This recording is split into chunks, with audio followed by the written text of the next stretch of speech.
Oh, it is a Red Friday and a feel-good Friday on 580 Sports Talk. I'm Brendan Dworzinski. He's Dan Lucero. Jake Laban is off today, so it's just the two of us getting you through the next roughly 3.5 hours or so. We're off a little bit early today because we've got high school hoops live from the Bird Cage, some United Kansas Conference action tonight. Dan and the coach, Larry Latimer, will be on the call as Topeka West visit Shawnee Heights this evening. Got a lot going on our airwaves and family of stations this weekend. We've got high school hoops here tonight. K-State hoops tomorrow. K-State taking on LSU, 12:30 start time for that game, 11:30 pregame right here on 580 WIBW. Over on our sister station, Country 106.9 tomorrow, Washburn basketball. Yours truly will be on the call as the Ichabods take on Rogers State and the Hillcats from Lee Arena for doubleheader action. And then coming up on Sunday, Kansas City Chiefs football. 3:25 kickoff, 2 o'clock pregame as the Chiefs take on the Buffalo Bills. We will be previewing that game throughout the show today. We'll get you our keys to the game coming up here in just a few moments. We will also talk to Matt Derrick, as we do every Friday, for our Chiefs Insider. We'll be joined by Greg Tompsett from Cover One in the 4 o'clock hour today. He covers the Buffalo Bills, so we'll go behind enemy lines to preview this major AFC tilt coming up this weekend as well. That's not all. We've got a bunch to get to today. We'll go around the NFL this hour. We'll get you our college and NFL picks. Only one FBS college game this weekend, so we changed up the pick format a little bit. All of us coming off our best joint week of the season for picks. I went 4-1. You went 4-1. Jake went 3-2. That is a combined, I should have done this math before, 11-4 for the week. That's pretty impressive. Yeah, no kidding. If you tailed us, you'd have made some money last week. That has not always been the case. No, looking at my record for the year, still losing on this end. You're +2, so you're right about just over break even. Yeah, I'm down a little juice, but that's not too bad. That's the entertainment tax at that point. That's fine. The action is the juice. That's right. So we'll get to those coming up to lead off the 4 o'clock hour. We'll talk a little Royals baseball this hour. No, they are not going to get Shohei Ohtani, although he hasn't signed officially yet. So maybe they're still in the running. We don't know that they aren't. That's true. At this hour, we do not know that the Royals are out of the running. But we do have a report from Ken Rosenthal, who's as good as anyone breaking news in the baseball business, that the Royals are, and I quote, surprisingly aggressive in their attempt to lure in some starting pitching. Neat. Cool. They've turned on a burner. I'm not sure they're actually cooking anything on the hot stove right now, but they have definitely turned on a burner. Hopefully with a pot on top of it. You don't want all that just kind of blowing into your apartment or your home. But we'll get to that coming up in a little bit. Plus, I got to give some credit to K-State. Y'all have done an incredible job this week, Kansas State University as a whole, of giving us content for sports talk. It has not all been good. In fact, a lot of it has been quite depressing for most K-State fans, alumni, and followers. But for your friendly neighborhood sports talk radio hosts, all of it has been wonderful. Content is king. Content is king. It has made the border war a complete afterthought. I hate Missouri. I love Kansas. I went there. Super excited for that game tomorrow. Regionally, though, total afterthought right now. No. Because of what is going on. Well, to be fair, continues to go on. To be fair, it's all of the on the court, on the field stuff kind of feels like an afterthought this week, given That's the true. Scope and scale of the off the court drama unfolding at Kansas State. You ever see a cat? You're not a cat owner. No. I have two. My wife and I, we have two cats. You ever see a cat just knock over a water glass? I had a roommate with cats one time. So yes, I'm aware of some of their behaviors. Just, walk up the water glass sitting on the table or sitting on the edge of a counter. Just walk up to it and just kind of bat it, knock it over. Like no reason for it, just other than the whim of the cat. And now you've got this big mess that you have to clean up. Mm-hmm. Anyway, University President Richard Linton made a statement today. He's pretty bad at the whole PR thing. I will just be blunt about that. The doctorate is not in public relations. No. I think we can assume. So Naquan Tomlin, by the way, in case you didn't see today, he's in the transfer portal officially. Not surprised by that. He'll graduate this weekend, if not today and tomorrow. We'll get to the latest there, and they just cannot get out of their way at the administrative level right now. I told you just maybe an hour ago, can you imagine a couple months ago, hell, a month ago, maybe two, before the football season ended with some bad vibes, before Thanksgiving, saying the most disorganized and currently bad vibes athletic department in the Big 12 is probably at K-State, you would have said you're an idiot or you're just a super anti-homer, because you've got a great football coach, a great basketball coach who do nothing but hype up the university and their bosses. You have the reigning athletic director of the year, who I would say without question is one of the best athletic directors in the country. I don't think there's much of an argument. Whether you want to say top 5, top 10, that to me doesn't matter. You just got to say he's one of the best in the business, and I would say yes without question. And a school as a whole that is very supportive of its coaches and athletic department and athletic endeavors. And in an instant, that has all gone to hell. So we're going to get to that more in the 3 o'clock hour today. No, a lot of folks have subscribed to the YouTube, checked out the podcast in the last week, wanted to hear all about K-State. We're going to get a lot more to the Cats coming up in the 3 o'clock hour today. A lot of Chiefs this hour. Of course, we'll get to your texts, 785-272-9429. Whatever you want to share, what you're thinking about, what we're talking about today, hit us up on the text line or check us out on YouTube. Our YouTube stream can be found on the 580 Sports Talk channel. It is so easy to find. Just go to YouTube, search 580 Sports Talk. That is the easiest way to find us. Make sure you subscribe and you come and check out the live video stream today, and you can leave a comment and let us know what you're thinking as well throughout the show today. With that, let's get to our keys to the game for Chiefs versus Bills. This game, major implications in the AFC, but for different reasons than I think any of us could have expected at the start of the year, right? Like coming into this season, we thought Chiefs-Bills in week 14, this might be the tiebreaker game for the number 1 seed, or, Chiefs-Bills and Chiefs-Bengals and Bills-Bengals, that triumvirate right there. Those 3 games are going to determine who the number 1 seed in the AFC is going to be. Yeah. Well, Joe Burrow's been hurt for a lot of the year, and now is out for the rest of the season, and the Bengals are just trying to scratch and claw. If they make it to the 7th seed, that's an overwhelming success given the Burrow injury. The Chiefs are in the hunt for the number 1 seed, but are not the same dominant Chiefs team we've seen for the last half decade, and are going through some late season growing pains with their receivers, which you don't normally love, but it is what it is with the roster. The Bills are also scratching and clawing to even make the playoffs, but they don't have the excuse that, hey, our all-world quarterback had a bad leg, finally got healthy, looked like himself, and then had a freak hand injury that ended his season. Nah, Josh Allen's been out there, man. And balling. Yes. Like, Josh Allen's having an incredible year. Little turnover prone, but that's kind of who he is. It is very strange that the Bills are 6-6. Like, you look at some of the games, I mean, even just recently, they had no business losing that game to the Broncos. If they get an extra guy off the field before the final field goal of the game, they don't lose that game to the Broncos. And they really didn't have much business, frankly, losing to the Eagles. A 59-yard field goal in the rain at the buzzer is the reason that game even goes overtime. So they are, I would say, the best 6-6 team in football pretty comfortably. The best 500 or worse team in football pretty comfortably. Yeah, I'd say so. Both of these teams have had seasons that have felt in their own way disappointing. Mm-hmm. But the end result is that the stakes for this game are maybe even higher than we would have anticipated back in September. Maybe they're not fighting for the same thing, which we kind of thought both teams would be, atop their divisions, probably comfortably and battling for that number 1 seed in the AFC. The Chiefs are in a must-win spot the rest of the way. Like, if they win out, they're probably going to get the 1 seed. Yeah. So must-win time for the Chiefs begins on Sunday.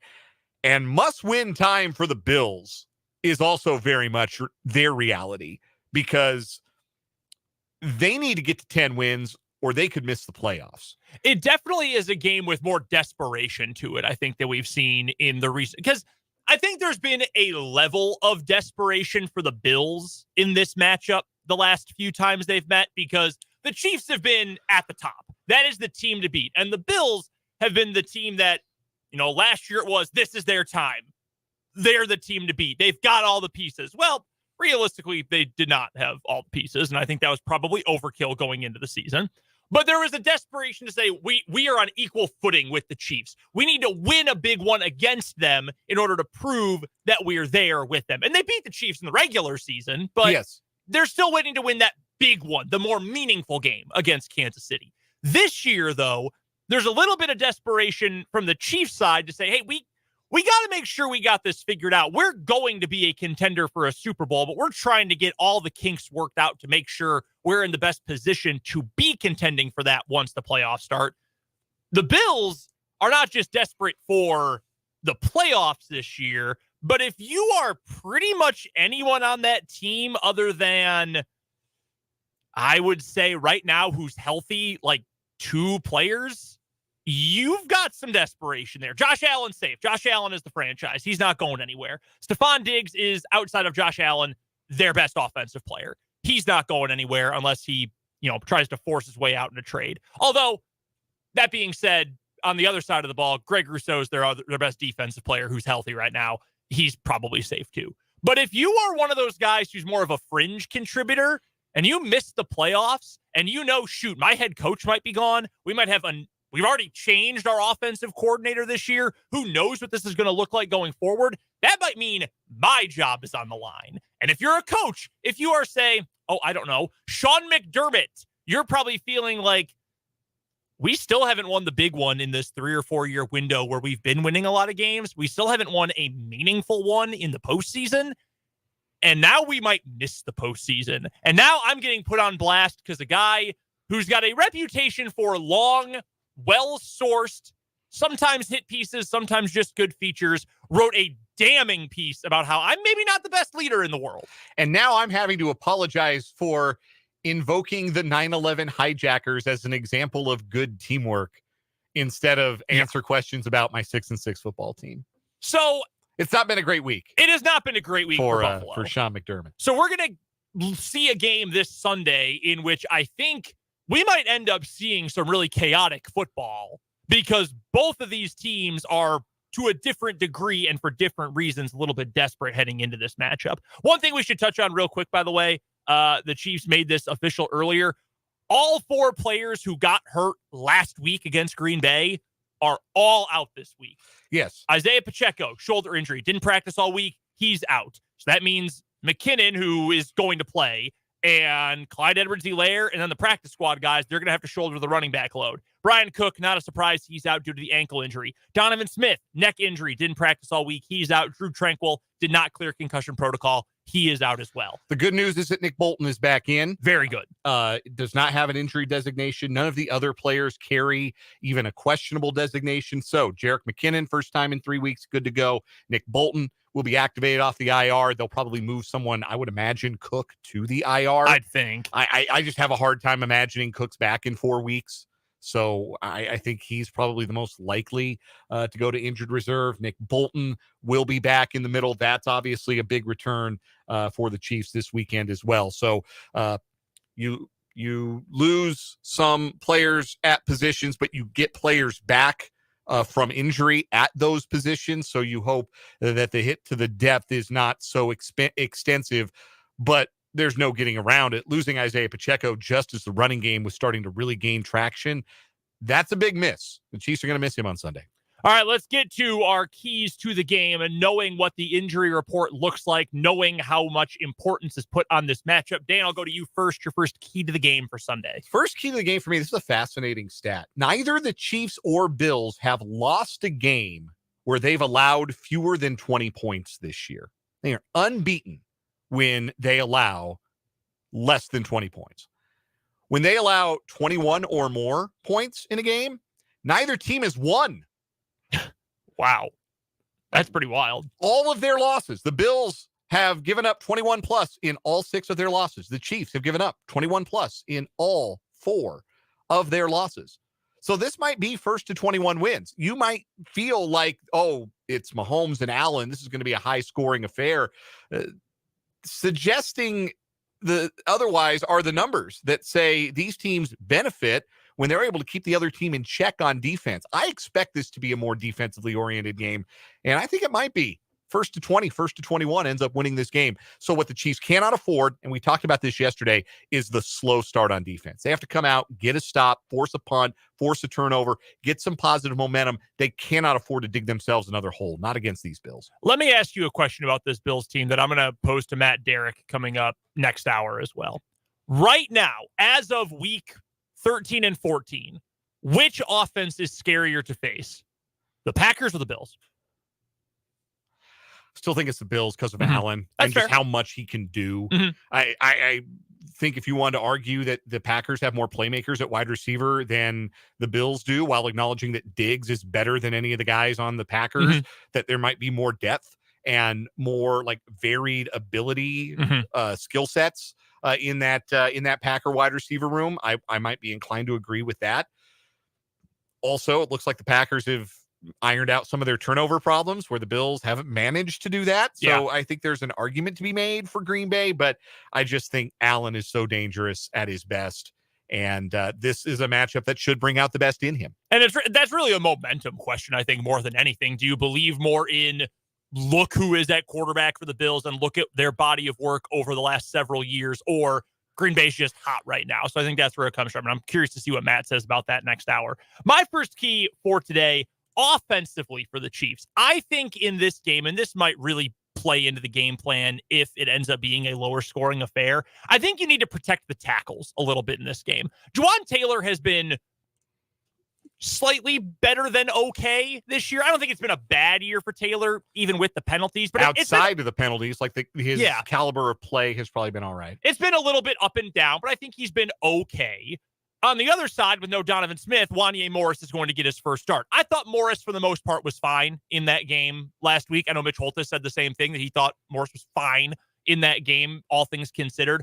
But now that group is going up against a better pass rush than what Green Bay was able to throw at you. And Von Miller, amazing that he's playing, but even totally zapped of his athleticism right now, and maybe for good due to that most recent ACL injury, he is still a crafty veteran who is going to give a young player like Wanye Morris some troubles. Greg Rousseau has been awesome this year for Buffalo, and they've got a lot of other talent up front. The interior will have to deal with Ed Oliver, but I'm looking at game plan-wise for this game. Mahomes and the play calls from Andy Reid, I think, need to protect the tackles. That tells me get the quick game going. Slants, quick outs, arrow routes, things like that. Wide receiver that hasn't played a lot, but I think actually would be a great fit for this game in particular. I would love to see Richie James play a little bit more in this game. The best season of his career last year with the Giants, he was entirely a quick game guy. A massive number of his snaps or his targets came on throws either behind the line or barely in front of the line of scrimmage. Get the ball out to him quick. Let him make plays on the ground. I know he hasn't done a lot this season. He was injured for a long time, has barely played since coming back. This feels to me like an opportunity to get him the ball. I also think that lines up well for Kadarius Toney's skill set. To get him the ball in space, let him go make a play one-on-one down the field. Those are two guys I think make a lot of sense there. And you've brought it up a couple of times in the back part of this season. The screen game, non-existent for the majority of this year, for at least way too much of this year. Again, you want to try to protect your tackles. You want to try to protect a rookie blindside left tackle. Get the screen game going. Make it as easy as possible to make plays, moving the ball in small chunks instead of longer developing drop back kind of plays. Especially if you're going to see more of Jerick McKinnon this week than we've seen. Obviously, he's been out the last 2 weeks, but I can't imagine a scenario where Clyde Edwards-Helaire is getting the Isaiah Pacheco volume of snaps at running back. So I think when there is a running back in the formation, might be closer to a 50-50 depending on how McKinnon is feeling. And McKinnon's great in the screen game. So I do think that we'll see some of that from a Bills team that kind of has to blitz to generate pass rush because they haven't been a very good pass rushing team this year. I would argue there's no running back in the league better at being a part of the screen game than Jerick McKinnon. So get him involved in that. Play to his strengths. My second key is a real simple one. You got to win the turnover battle against the Bills. And the Chiefs have not frequently won the turnover battle in games this year. They've not frequently created turnovers. I believe it is 11 in 12 weeks. I'm double checking, and Baseball Reference is going to tell me, but maybe Pro Football Reference will. Whoopsie. They've created this year They've intercepted 6 passes. Where is the number? Turnover 14. It's 14 turnovers in 12 games. So, just slightly more than one per game. They're going to have opportunities to turn over the Bills because the Bills give you opportunities to turn them over. They are a vertical passing team. They are not going to dink and dunk their way down the field. Josh Allen is going to push the ball down the field, play the ball, see if you can't get a pick or two. James Cook will put it on the ground if you go for the ball. James Cook is one who tends to fumble here and there. We saw him fumble 3 times the last time the Bills were in prime time in that Monday night game against the Broncos. So you have to take advantage of those turnover opportunities. And if the Chiefs are, I think if they're plus in the turnover battle, they win this game. +1, +2, whatever. I think if they come out ahead in the turnover battle, they will win. I think whoever ends up winning the turnover battle is going to win this game going in either direction. And that actually brings me to my second key, building on that. I think the secondary for the Chiefs is going to have to be really good in this game. And the best option that the Bills have in the passing game is Stephon Diggs, obviously. Gabe Davis is a good big game player. We remember him from the 13 seconds game when he had the 4 touchdowns. I think it was the last time that Romo and Nance actually had the Bills on a game. They were talking all about Davis is big in these games. He's big in big games. And he immediately scored a touchdown in that game in Buffalo. I can't remember who they were playing that week. But he's like a mid-level number 2 receiver, or like maybe the best wide receiver 3 in the NFL. Like, he never really took that big step after the 13 seconds game that a lot of people expected him to. He's never quite ascended beyond that since that point. Dalton Kincaid, like him a lot, loved him a lot coming out of the draft, has had some drop problems this year, isn't really a downfield threat as much yet in this stage of his rookie season, although he has been a weapon. All that to say, there's one legit, consistent, no doubt down the field weapon that the Bills have. If the Chiefs cornerbacks and safeties, they're going to have to play really tight with no Brian Cook out there. They're going to have to find a way to replicate what he produces on a week in, week out basis while he's out. If they can limit the open down the field throws, I think Josh Allen is going to commit a couple of turnovers in this game because, one, he has been known many times to try to force the ball into tight windows down the field. And, okay, you give up big runs to him. Obviously, you don't love that. The Bills will take chunk gains if it's Josh Allen running on the ground. But the more Josh Allen runs, you know what becomes more and more likely? At least one fumble, because he fumbles a lot. Most of the time, it's behind the line of scrimmage when he's dropping back to pass. He will fumble when running the ball beyond the line of scrimmage as well. So try to create as many difficult situations for Allen as possible, and I think that starts with the coverage on the back end of the defense. All right, big Chief pick. Who you got? It has long been considered cheating in this segment, or something like cheating, to choose Patrick Mahomes as the big Chief. I think it would be cheating most times to choose any quarterback as the big Chief, because obviously the quarterback has to play good. Otherwise you don't win. That's a general rule of thumb.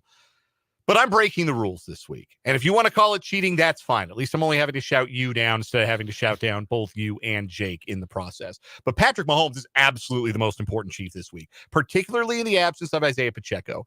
This game is in Mahomes' hands. And you should feel pretty good about that. Honestly, if you're a Chiefs fan, you should feel great. If it comes down to a battle of quarterbacks, and I think this game will come down to which quarterback plays better, don't you feel pretty good about the 2-time MVP, 2-time Super Bowl MVP, outplaying whoever it is across the other side? Now, he got outplayed by Jordan Love last week. That did happen. We saw it on Sunday Night Football in front of God and everybody at Lambeau Field. But I think that is unlikely to happen 2 weeks in a row. Even as good as Josh Allen is, I think Mahomes will be the better quarterback in this matchup, and he's going to have to be. He's going to have to be clean. He's going to have to take care of the football. He's going to have to get the ball out. He's going to have to make some things happen with his legs. It's going to have to be what the late Therese Paylor used to call the over my dead body game from Patrick Mahomes. I think we're due for one. I think we get one on Sunday. I'm going to go with Nick Bolton for mine. I think this is an opportunity for Bolton to really make a major impact in his first game back. And I think he's going to have to, with how banged up that linebacker room is, without having the support of Drew Tranquill also out there. Chanel is, a great athlete, but I think a limited player. Willie Gay has his specific role. I think this is an opportunity for Bolton to really reestablish himself as the alpha on that defense. And I think they're going to need it in this game, especially if Josh Allen's going to take off running. You want that dude laying the wood and trying to force the ball out. So I think it'll be a big game for Nick Bolton. I'm going to go with the Chiefs to win. I think they cover the small spread. Give me Chiefs 27, Bills 20. I think Kansas City wins another one, and I think it effectively ends the season for the Bills. Like I said, I think this is going to be a low-scoring game. I think it's going to be a tight game. Something's going to happen on the final possession because that's kind of been the MO for Chiefs-Bills games over the last. This is the 6th meeting in 4 years. Wow.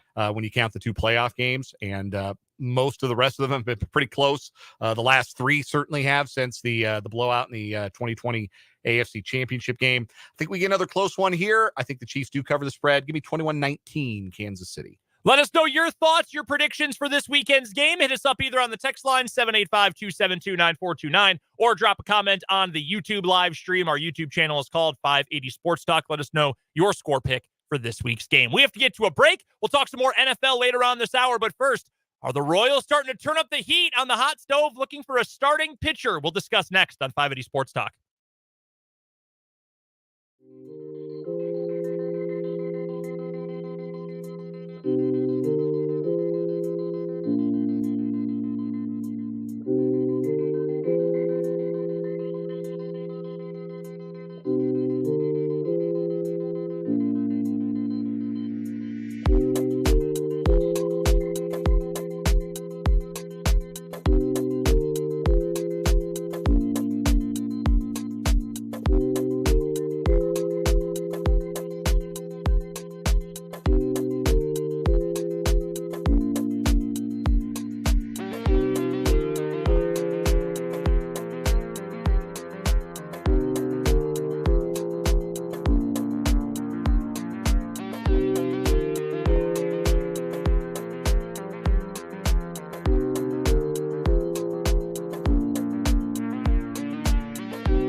Brendan and Dan with you, just getting started on 580 Sports Talk on this December 8th, Friday afternoon. It's a feel-good Friday. Thanks for hanging out with us today.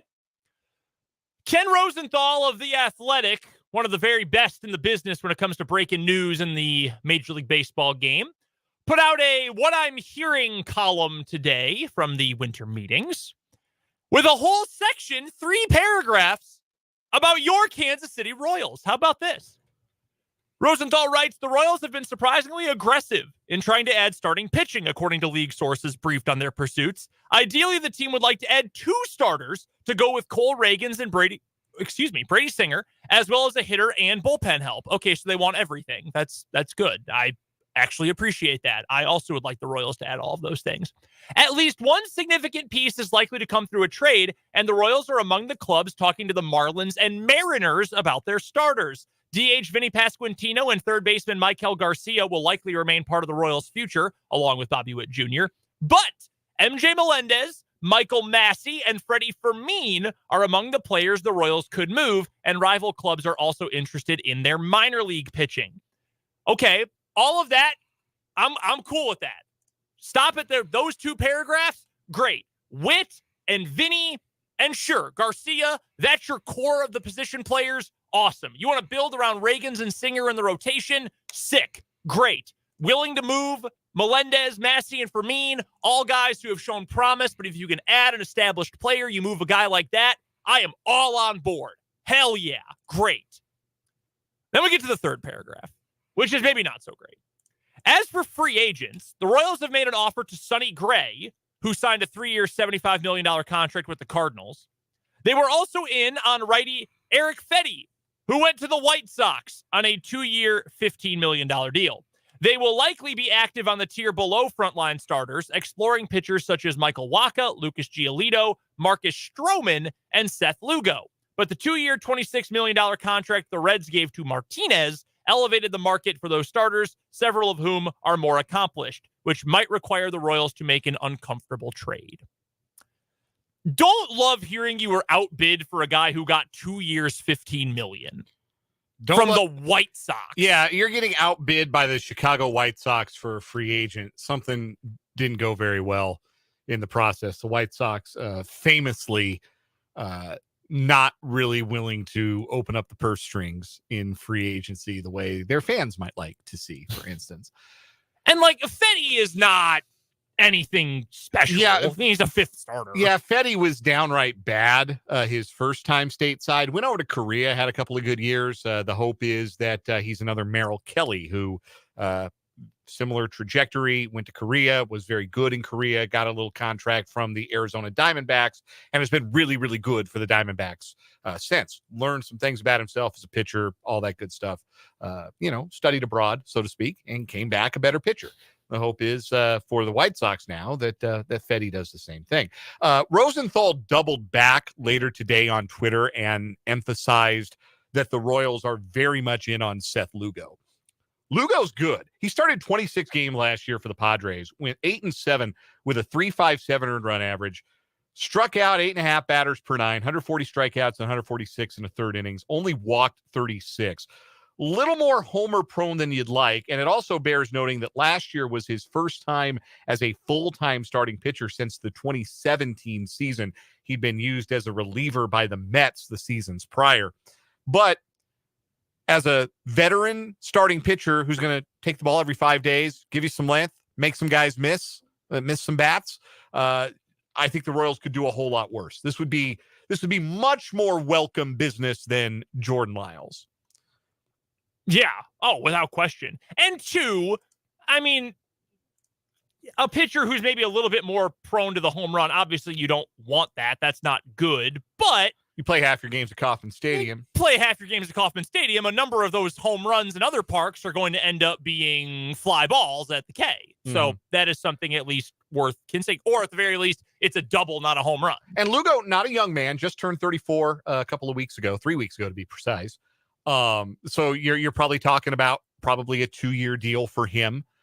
That would be fine. Like I'd be super happy with that. Yeah, because when you're a franchise that is not going to be like top 10 in payroll year in and year out, and as much as we criticize the Royals for not spending, there are also realistic limits to what it is that they're going to be able to spend relative to like the Yankees or the Dodgers or teams like that, right? Like they're not going to spend like that.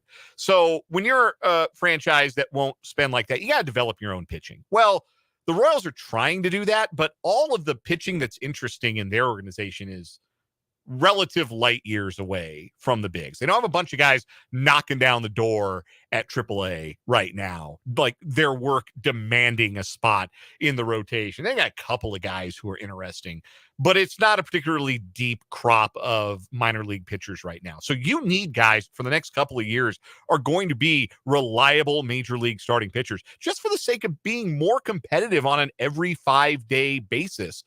It's where the Royals struggled last year. They had guys getting cuffed around early in the season, and they started slow, and they never recovered. You need guys who are reliable, who are fairly durable, and who can give you some quality. And I would applaud the Royals if they went out. Like, if they went and signed Seth Lugo, like, they're not going to hang any banners for you for signing Seth Lugo, but that would at least represent an upgrade. Yeah. Where last year, going out and giving 2 years and $17 million to Jordan Lyles, oh, this guy is just here to exist. No. Like, there's Seth Lugo's better than that. Like, Jordan Lyles, this guy's just here to take the ball every 5 days. Mm-hmm. You'd like to aspire higher than that. And it does seem like the Royals are. There's also some reporting regarding the offense. Derrick Gould of the St. Louis Post-Dispatch has reported that the Royals are one of 2 teams that has checked in on the availability of Cardinals outfielder Tyler O'Neill, who has 1 year left before he hits free agency. O'Neill was awesome in 2021. Hit 30 dingers, had an OPS of 912, was 8th in the MVP voting, and won a Gold Glove. He's got 2 Gold Gloves, in fact, for his outfield work. Last 2 years, not so good. Has dipped below league average in OPS plus, has also dealt with quite a few injuries. Has also played for a team with an awful manager. Yeah. He's slipped, and so have the St. Louis Cardinals. The way this makes sense for me is if the Royals are serious about moving one of their surplus bats for a starting pitcher. If they could then turn around, like, theoretically here, if MJ Melendez were part of a trade package to bring back a starting pitcher, if you could turn around then and acquire Tyler O'Neill, you could plug him in, and he would be like, he might hit about as well as Melendez did last year, and that might be your average scenario, that you don't get an offensive upgrade. But he's got 2 Gold Gloves. You think MJ Melendez is ever going to win a Gold Glove? No. I mean, if you've seen him play, yeah, I don't exactly see that in his future. Hard to imagine, charitably speaking. So you're upgrading in general. So, reading tea leaves, it really does seem like the Royals are trying to meaningfully upgrade their major league roster, and that has to start with getting at least 1, and I would say even at least 2 guys who are not just veteran innings eater type starting pitchers, but guys who can go out and give you a chance to win every 5 days. I think Lugo's that guy. That would go such a long way. Like, I'm not saying, oh yeah, sign Seth Lugo and like Lucas Giolito and up next stop World Series, but I'm telling you, in a baseball clubhouse, it means so much to feel like on every given day you can go and win. And when you've got lousy starting pitching, and I know this because I have both covered and for my entire life watched a baseball team that frequently has lousy starting pitching. When you can look at a 5-day cycle of your rotation and say, well, we're not winning 2 of these games, we got no shot. Like, that kills you as a baseball team. Yeah. You've got to give your team a chance. And the Royals did not give themselves a chance last year with some of the guys they were running out onto the mound. But if you can go get some steady, quality veterans, not just a guy who's a career innings eater like a Jordan Lyles, that'll go a long way. That'll boost morale. That'll get guys fired up to go out and play for opening day. I think that would go a long way. Lugo, I think, is a steadying force that I would absolutely welcome. I would love it if the Royals could get something done for Seth Lugo. Whereas Giolito, in a bit of a bounce back spot there, I think that's the kind of risk the Royals should be willing to take. That if it works out and he is decent to good, the good for Giolito, as we have seen in his career, is really good. Now, the problem has been tapping into that consistently. If it doesn't work, you took a swing at a guy who had high upside, and you also brought in this scenario, a guy like Lugo who is a steadying force. I would be happy with that. Even if it doesn't work out, I would appreciate that process from the Royals. And this is the Royals' history, too, is when we feel like, hey, it's time to break this cycle of losing and start winning some dang baseball games around here, the way they signal their statement of intent has always been to go and get a starting pitcher. Yep. It was Gil Mesh in the 2000s, and he pitched well, though he did not single-handedly change the Royals' fortunes. It was James Shields in 2013. That one worked out a little better. Mm-hmm. What is the statement of intent for the 2020s? Who is that guy going to be? Like, Marcus Stroman is a guy, 32 years old. He's going to turn 33 before opening day of next year. He was an all-star last year. I don't think he's a superstar, but he's absolutely a guy that if he's on my team, I feel like he's going to give me a chance to win every 5 days. I have mixed feelings about Marcus Stroman because he was a Cub. When it's going well, I mean, he's an all-star without question. I mean, he was incredible to start of last season. But when things start to sputter, they fall apart quickly. And that's life as a guy who doesn't miss bats, right? Yeah. And Stroman is not and has never been a bat misser. He strikes out about 8 guys, a little less than that per 9. And that's a fine line to walk as a major league pitcher. Now he's got good stuff, a bunch of different pitches, gets a lot of ground balls. When it's going well for him, his innings are quick.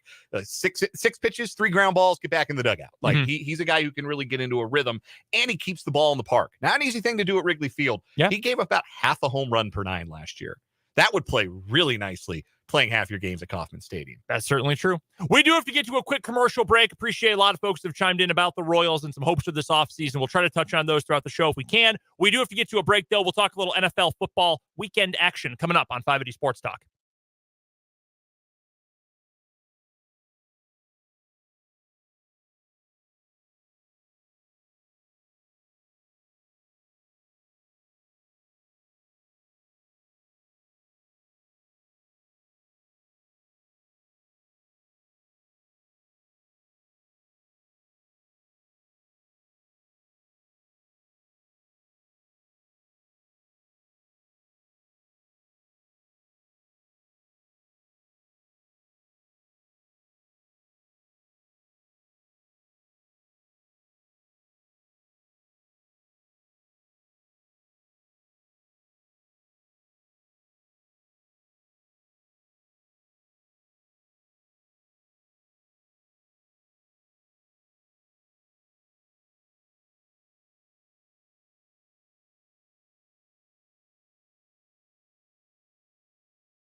Our viewing options locally for the NFL this weekend. Obviously, we're getting Chiefs-Bills on CBS, the late game on Sunday. Nance and Romo on the call of that one. Our early game on CBS Sunday, we're getting Jacksonville versus Cleveland. This game is a whole lot more interesting if Trevor Lawrence plays. I'll be honest with you, I'm not really interested in watching Cleveland versus CJ Beathard. I'm just not. Flacco, Beathard. It's the NFL on CBS. It might be DTR. He might be ready to go. Oh, boy. Kevin Stefanski refused to name a starter. I might stay with Flacco. He played pretty good. I mean, why not play the hot hand, right? I mean, you're not winning a Super Bowl. You might as well. Flacco. He's not skinny. He's Flacco. Come on, Dan. Flacco. Our early Fox game, by the way, we get Rams-Ravens. That game will come up a little bit later in our picks today. Not a bad game for the Fox window. Your Seahawks, unfortunately, not in our viewing area. They are the late game on the West Coast for Fox. I hope they don't put that game on TV. I'm tired of being embarrassed in front of the United States. It's the Burkhardt Olsen game. A lot of the country is getting that one. I hope they prep their blowout material. Yeah, so that's our viewing window. Sunday Night Football this week is going to be Eagles-Cowboys Monday night. Doubleheader Monday night. I hate it. I hate when they do this. Yeah, it's dumb. You've got 2 games going on simultaneously. One is going to be Titans versus Dolphins. That one's going to have Chris Fowler, Louis Riddick, Dan Orlovsky on the call. Just a hodgepodge broadcast team. And then Packers-Giants is going to have Buck and Aikman. That's your NFL viewing options on your basic cable for this weekend. All right, other than Eagles-Cowboys, I think that is, and we'll take the Chiefs game out too. I think those are obviously the biggest games of the weekend. Biggest matchup, best matchup, most interesting matchup is what? There's a lot of intrigue with the AFC wildcard right now, and a lot of backups seeing action in these vital games. Like Colts-Bengals has a little more juice. Did the Bengals find something with Jake Browning, or did he just black out for 3.5 hours on Monday night? Great question. Can they stay alive in the playoff race? That betting line opened with Indianapolis, the favorite. They're now the underdog. Wow. That line has jumped the fence this week. I think it was Indy -1, and now it's Cincinnati -1.5. So that game's going to come up again in our pick segment, I believe. Jacksonville-Cleveland is another game. Obviously, huge implications. Cleveland fighting for their lives when it looked like they were a sure thing to make the playoffs, even without the nasty man at quarterback. But Jacksonville now, are they going to have Trevor Lawrence? He's listed as questionable officially for Sunday. It would be pretty amazing given how that injury looked on Monday night if he's able to go. But huge implications there. And then a couple of other teams, the three other teams that are factoring into that AFC wildcard race, they're all on the road in games of varying intrigue. Like Houston's at the Jets. The Texans should win that game. The Broncos are at the Chargers. Somebody's gonna have to explain to me why the Chargers are favored, to be completely honest with you. Great question. I found that game to be at least fairly interesting. Both the Broncos and Chargers are on the outside looking in. That's an elimination game, though. The Chargers already might be out. They're 2 games back with only 5 to go. Yeah. They're done. They're 5-7. They have a positive point differential this year. Chargers, man. It's none more Charger. They defy reality. Like the year they led the league in total offense and total defense and missed the playoffs. That is so funny. Here's an interesting question for you, by the way. I was also going to note, that Houston game, the Jets suck. Like, they're not fun to watch. But I've been telling you for weeks, the most entertaining team in the NFL is the Houston Texans because they play great games week after week.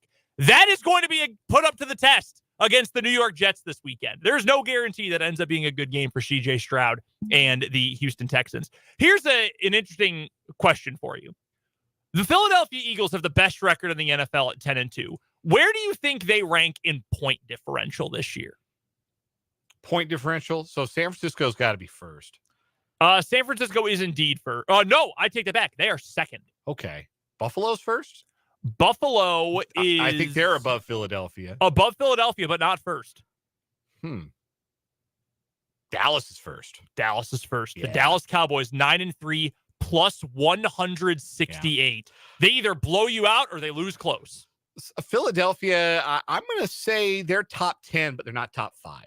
You are correct about that. The teams that are ahead of the Eagles, the Cowboys, the 49ers, the Ravens, the Dolphins, and the Buffalo Bills. The Eagles have just the 6th best point differential. Or pardon me, I actually am wrong about that. There are a couple other teams I missed here. The Chiefs have a better point differential than the Eagles as well. So yeah, they're 7th in point differential this year, plus 41. There's 8 games over 500. They worry me, man. I know a lot of people are back on them because, Hurts is a very popular quarterback. They've got a great roster. Sirianni, as annoying as he is clearly a good coach. That team worries me a lot when you get to the postseason. I would put the 49ers and maybe the Cowboys ahead of the Eagles right now. That's what makes Sunday night such a big deal. Yeah, it's a huge, huge Sunday night game. And I know you've been saying you think the MVP race is already over, but if the Cowboys win that game, I will then say that the MVP race is over and that it's Dak Prescott's. He's going to have a great argument. He's playing great, man. Yeah. And I say this, I've been hard on Dak Prescott. A lot of people have. Like, I'm not the only one who sat behind a microphone and said, I'm not sure about this Dak Prescott guy. And I still do want to see it in a game that matters. Well, Sunday night's game matters. And if he goes and balls out the way he's been balling out the last 2 months and change, then I think it will be time to move his name to the top of the MVP candidate list. Totally fair argument. 100% fair argument. By the way, Thursday Night Football last night, the Patriots still have the number 2 pick despite winning because they have a strength of schedule tiebreaker with the Cardinals. Good God, Pittsburgh is bad. Like, their offense has somehow gotten worse. They're playing with Trubisky. I get it. My dad texted me to complain about him this morning. I said, maybe you guys should try firing Matt Canada again. We've got to get to a timeout. When we come back, the latest on the drama from Manhattan here on 580 Sports Talk.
Hey now, 3 o'clock hour of 580 Sports Talk coming your way. Brendan Dworzinski, Dan Lucero here with you. Thanks so much for hanging out with us on this Feel Good Friday afternoon. We got high school hoops coming up tonight. Dan and Larry Latimer will be on the call as the Topeka West Chargers visit the Birdcage and the Shawnee Heights Thunderbirds in girls-boys doubleheader action in that order. Pregame will begin at approximately 5:30 today, with game one set to start at 5:45. Girls first, the boys will follow. All that action right here on 580 WIBW, FM 104.9, and you can listen online at 580WIBW.com. Coming up in this 3 o'clock hour of the show today, we'll get to what's going on with K-State, the latest from today, in just a moment. We will also get to this week's edition of On Second Thought, and we'll talk to Matt Derrick, our Chiefs insider from ChiefsDigest.com. He'll join us for our weekly Chiefs Insider segment on the Fleming Place Wine and Spirits hotline. We're also taking your texts. 785-272-9429 is the text line number, and we would love for you to hop in and check us out on YouTube as well. Our YouTube channel is called 580 Sports Talk. Live stream today on video the entire duration of the show. You can drop a comment and let us know your thoughts on anything we are talking about on the show today. Richard Linton, as the president of Kansas State University, has not made a ton of friends in the last couple of days. I don't know that people thought about him like in the general public sphere a whole lot before the last couple of days. But then whenever administration gets involved in athletic department business, it generally is against the popular opinion of the masses. And by that, I mean, if you're a fan of K-State, you don't want to hear the president of the university is getting involved in athletic business. I think that's a fair assessment. I don't think you want to hear that no matter who you root for. Yeah. Let athletics take care of athletics. And obviously the president oversees, like, if there's a serious concern within the athletic department, if it raises to the level of scandal, then yeah, you want to see the university president step in. And then when they don't, they go to prison. Hi, Graham Spanier. That can be that. It's that level of scandal where you want to see the university president step in and help out an athletic department that is like embroiled in scandal. This did not feel scandal level until the last couple of days at Kansas State. And it really felt like tensions were starting to simmer. Like, everybody had the opportunity to be mad and call the office of the president at Kansas State and go demonstrate on the lawn at Anderson Hall and be mad on Twitter, be mad on the message boards about Naquan Tomlin not being able to continue with Kansas State men's basketball. And then it felt like Jerome Tang was able to calm the waters. Because as I put it on yesterday's show, there is at least one leader in play here. There is at least one person who is acting like a leader, and that is Jerome Tang. For him to go and talk to concerned students, and for him then to post the video that he did on the K-State men's basketball Twitter last night, which he says, look, we all love Naquan Tomlin. We hurt for Naquan Tomlin, but we have to move forward. And the only way we're going to do this is to move forward together, to move forward with love, because that's how we've built this program. That's how we've changed the trajectory of this program. What's done is done was the effective message. And now we have to move forward, and we can't do it yelling at each other. We have to do it together. We have to do it unified. And I thought it was a great message. I thought it was the right message, and I thought it was the right person to deliver that message. And then I thought we could kind of move on from this. And then, to that point specifically, I was assuming when I watched the video last night, I figured, all right, this is probably not the end of this story, because once this season is over, there's going to have to be some questions that are asked about, hey, whose role is what, and who's got the authority here, and how much autonomy does athletics and does the basketball coach have? But at the very least, this statement should be enough to get us through the basketball season.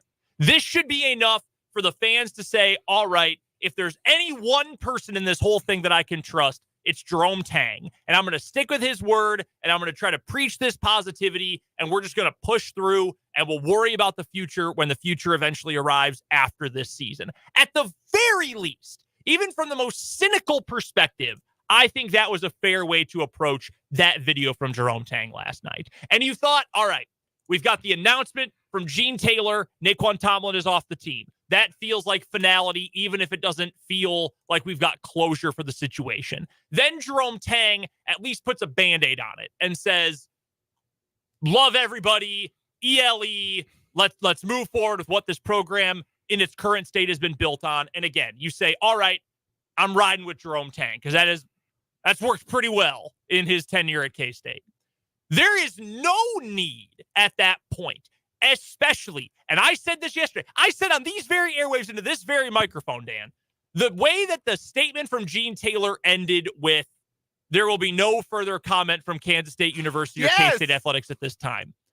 That, as annoying and foreboding as that was, that doesn't mean you should go back on it 24 hours or less later.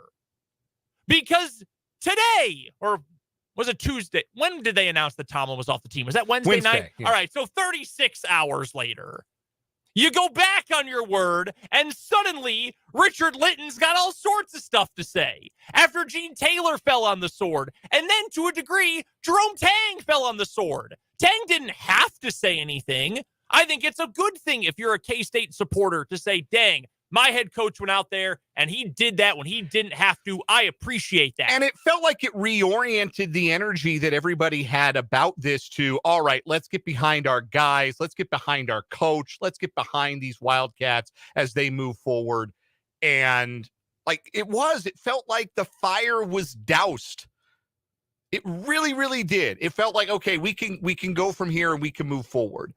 And then a statement that absolutely no one asked for or needed from Richard Linton earlier today that says absolutely nothing at all. You want to read it or should I? Go ahead. You're on a roll. Go for it. Okay. Dear K-State community, I'm going to skip some of this. I'm going to bounce around and we'll get to the crux of it. I am grateful to have the opportunity to address our university community, students, faculty, staff, alumni, fans, and friends regarding the question and sentiments permeating social media and other events in recent days. If you're so grateful for the opportunity, why didn't you do it, I don't know, 2 days ago? Right. When all of this was popping off, you could have done it then. Your passion demonstrates your interest in this university future, and we must all be committed to doing what is best for K-State. I want you to know that I am also committed to sharing our processes with transparency in regard to how we approach developing every student to meet the standards of this university. I see a hand. You have a question? Yeah. You sure about that, Mr. President? You sure about that? Because that sure as heck isn't what the last few days have felt like. The second paragraph is word salad. I won't insult our listenership by reading it in full, but there's a lot about accountability and community and leaders making difficult decisions. The principal question at the heart of Naquan Tomlin's release from the men's basketball team seems to be around understanding the role a university president plays in student-athlete conduct decisions. I want to take the opportunity to outline the policy governing this process once again, in full transparency. The NCAA Board of Governors required each member institution to adopt a serious misconduct policy covering a number of potential allegations, including Title IX.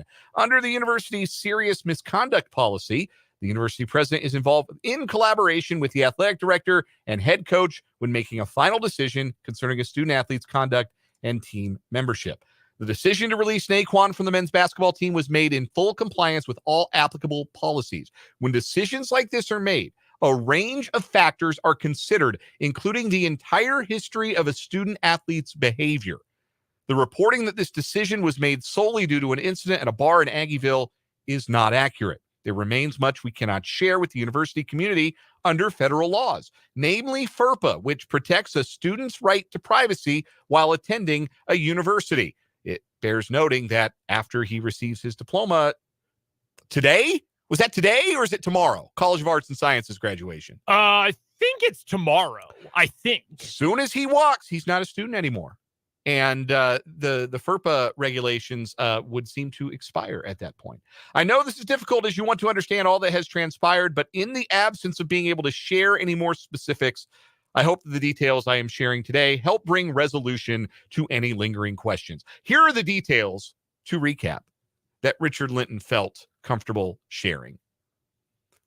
That Naquan Tomlin was kicked off the team because of the entire history of his behavior, and there's more to the story than the incident at the bar in Aggieville. And this only serves to tar Naquan Tomlin's reputation. This is, once again, source trust me, bro, with regards to we had to kick him off the team. We didn't have a choice. And look, that may be accurate. There has always been, at the very heart of this, the possibility that we might, in the end, find out that Naquan Tomlin's presence on the campus wasn't really tenable for a whole lot longer than the end of this semester. Entirely possible. I have expressed that I have trouble believing that Jerome Tang would have kept him on the campus at all if he were a threat to campus safety, if he were a threat to student safety, if he were a threat to the well-being of the campus. I don't think he would have been allowed to hang around. No. Well, because that's the whole... But the implication here is that there is something so serious, so grave, and a pattern of behavior, a history of behavior that we're just not privy to, and I can't share it with you because of FERPA. And that is very harmful to the reputation of Naquan Tomlin, only raises further questions about your process. And the statement concludes with, I want you to know that our university and our athletics department are unified. There is no us versus them. Together, we are one K-State. The relationship between the university athletics, K-State community is special. I will never take it for granted. You don't feel real unified here. No, not one bit. And this statement does not give me any reason to feel as though things are unified any more so than they have felt the last 24 to 48 to 72 hours. So, and I know a lot of K-State fans have responded with this notion today. You're allowing him, there's something else, there's some other, and what I'm getting from this, what I feel is implied or inferred here, is that there is some other behavioral problem at play, but it's okay to have him remain at school, as you pointed out.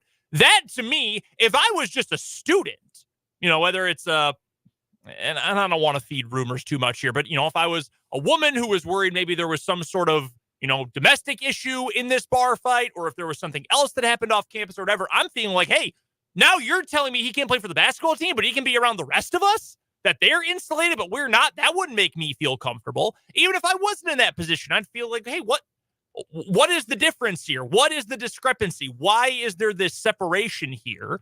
Or I would feel like, so he's not able to play for our basketball team. You've got some standard that you won't share with us, and you're hiding behind FERPA laws to protect, rightly or wrongly, but he's going to be able to leave campus as soon as he walks this weekend, and he could end up this isn't inside info. I'm just using an example, a hypothetical example. He could go jump in a car, get to Lawrence, and sign his paperwork to enroll at KU as a grad transfer by the afternoon. You're telling me that's okay, but he can't play for us? None of this fits. None of this information seamlessly fits together. There's no putting the puzzle pieces together because you're trying to make an edge out of a bunch of circles. It just doesn't work. I'd love to be able to say with 100% certainty that if indeed Naquan Tomlin has done something or exhibited a pattern of behavior that is so onerous that it's not appropriate for him to continue playing basketball at Kansas State, that it wouldn't really be appropriate for him to play basketball anywhere, and that no other team would have any interest in this player if they did not feel like he would represent their program and their university well.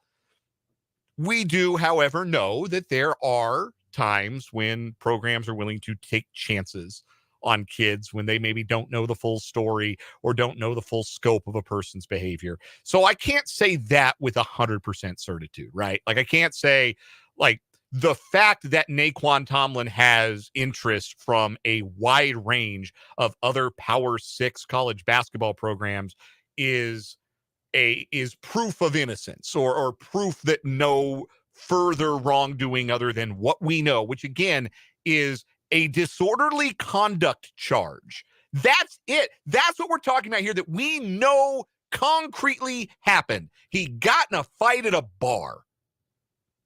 There, but for the grace of God, go how many of us? And I won't say myself because I never got in a fight at a bar in college, but I know a lot of people who have. Like, stuff happens sometimes when it's 2 a.m.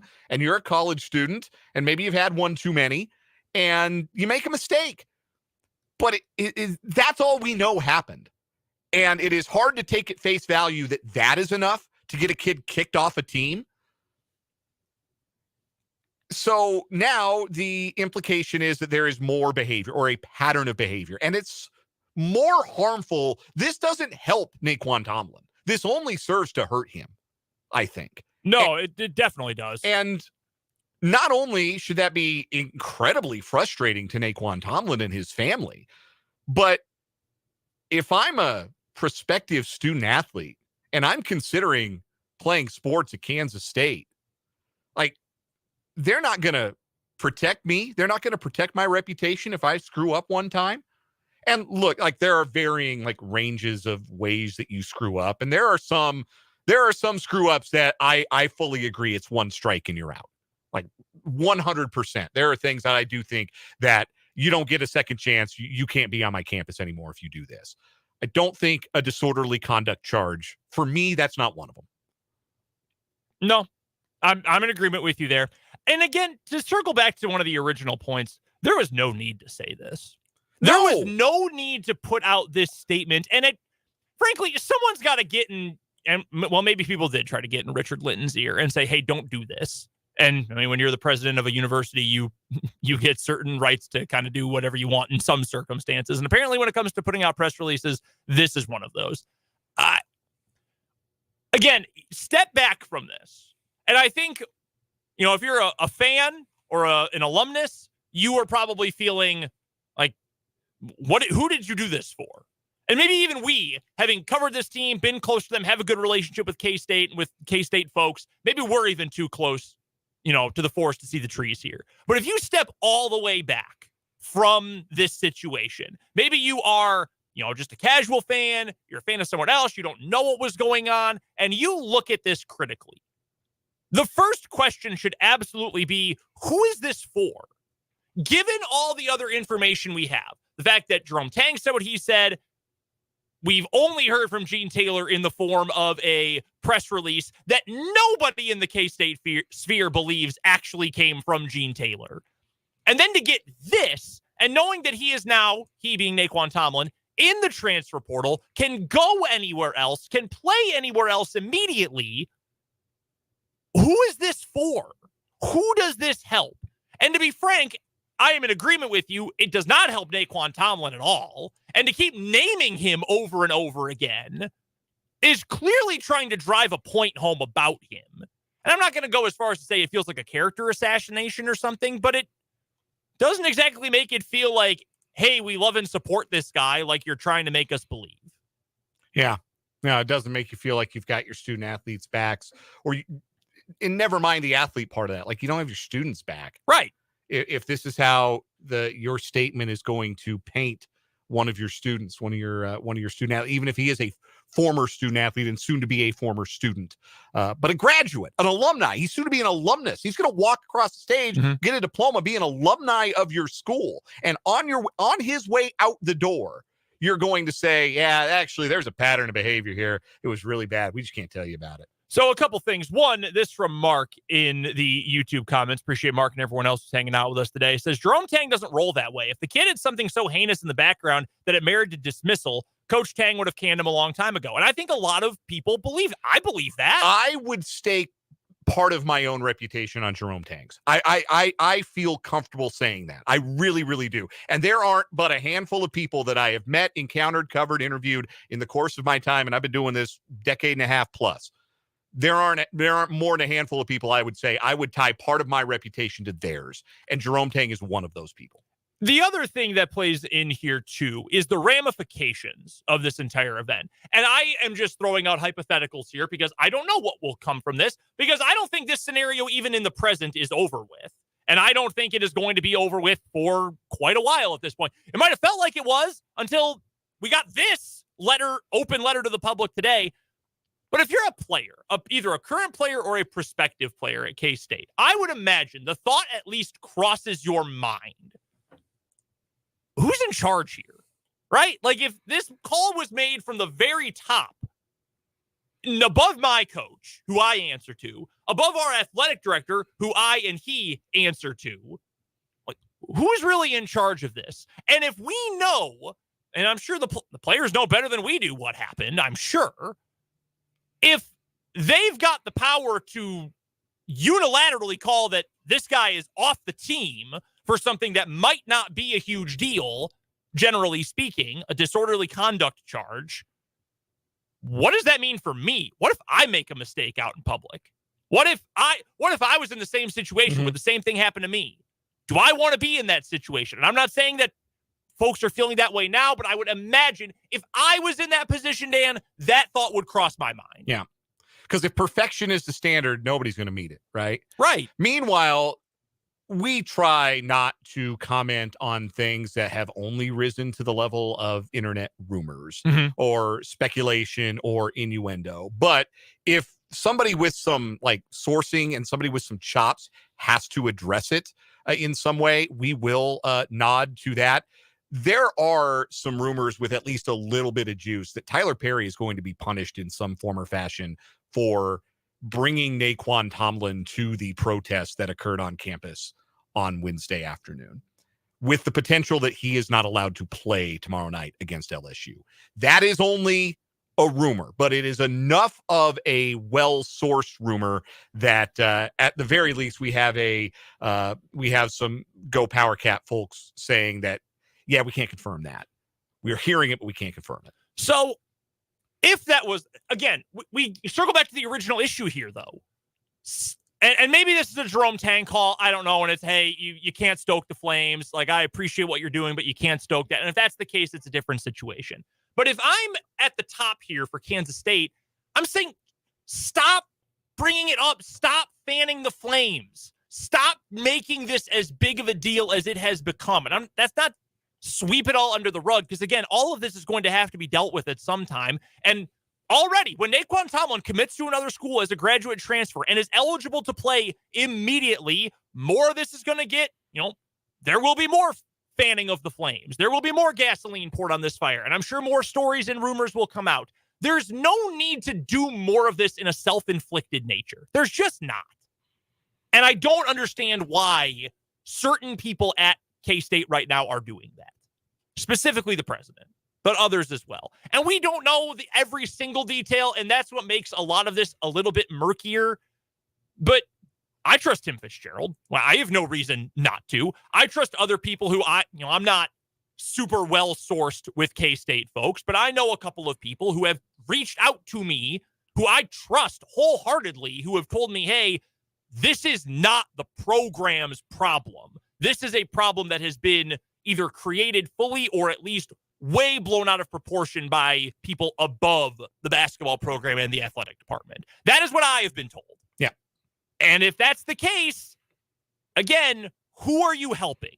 Who is this letter for? Who is all of this continued attention for? And the idea behind being an athletic director or a head basketball coach is you have the power to run your own program. If that power is removed from you, don't you then maybe look to go somewhere where it wouldn't be? Don't you maybe look to go somewhere where you got a little more autonomy? You got to do the best by your students and your student athletes. Talking about athletics specifically here in this case. I do not believe that is how things have been handled. And that sucks. I feel bad for people who are stakeholders in this program. And we have a great relationship with Kansas State. And the people at K-State have been great to us. Yes. And the athletes and the coaches and the people who work there have been awesome to us. Nothing but positive things to say about the Kansas State Athletic Department. From stem to stern, from the administration in the athletic department, SIDs, coaches, student athletes, terrific people. Top-notch athletic department. It really and truly is. And I feel bad for all of them who have been swept up in this when it appears to me, in my opinion at least, and I can only speak for myself, they had no need to be swept into this. Not just our opinion. Yeah. It's the opinion of, it appears to be at least the majority opinion right now. We have to get to a quick timeout. We've got On Second Thought coming up next, and then we will hear from Matt Derrick to talk all things Chiefs-Bills. That's all coming up this hour here on 580 Sports Talk.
On second thought, when we offer up a whoops or a mea culpa after a particularly rough take or wrong take, here's one for me.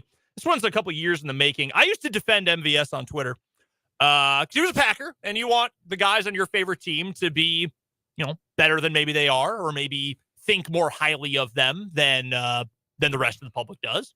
And he's the same player he's always been. And based on a 40-second interview he gave with PJ Green of Fox 4 TV in the Chiefs locker room today, just as lacking in accountability as he's always been. So, yeah, that was a mistake circa 2021 for me. On second thought, I thought the Bengals with Jake Browning were cooked, and they still might be, but you're going to have to work a little harder to keep a team with Jamar Chase and Joe Mixon down. Those two were immense on Monday night in that team's win over the Jaguars. And if the game plan continues to be, just feed those two beasts, then maybe, just maybe, the Bengals can make enough shake to really stay alive and be a factor in the AFC wildcard chase. Matt Derrick is going to join us next. That's coming up on 580 Sports Talk.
Just a moment, we'll be joined by Matt Derrick of ChiefsDigest.com, our Chiefs insider. Get him on the phone here in just a bit. We got plenty of Chiefs football to talk about coming up this weekend. Chiefs versus Bills, 3:25 kickoff on Sunday. And again, we'll have that game in our area, obviously, on CBS. Nance and Romo on the call. So if you're a Romo hater, not a great time of year for you, because now with the playoff picture in focus and the Chiefs fighting for a Super Bowl, you're probably going to get a lot of Tony Romo in the near future. With that, we welcome in our good friend, Matt Derrick. He covers the Kansas City Chiefs and does so better than anybody over at ChiefsDigest.com. Head to the website for all of Matt's coverage of the reigning Super Bowl champions. You can also find him on Twitter, where his handle is @MattDerrick. What's going on, Matt? Happy Friday. Happy Friday to you as well. I ran into Tony Romo earlier today, and Tony Romo is shorter than I remember. How was Tony? Did you guys have a nice conversation together? Did not talk to him. We just kind of passed by as I was going to the locker room, and he was going to the production meeting. But Tony always seems like a happy guy. Always all these things whenever I run into him, and I've never really had a chance to meet him or talk to him. But I have just run into him in the hallways a few times, and Tony always looks like he's having a good time. Are you a fan of his commentary? I am. I mean, I thought he was really good when he came out, and now he's kind of settling into that next phase, which is now that you're no longer in, meetings every week and getting film breakdowns. You're probably not as sharp he's not as present as he used to be, but I still think Tony's pretty good. I asked this to Dan a little bit earlier with the Bills game coming up this weekend and with that Packers game now in the rearview mirror from Sunday night. In weeks 13 and 14 of this NFL season, which team is more fearsome to play against? The Buffalo Bills offense or the Green Bay Packers offense?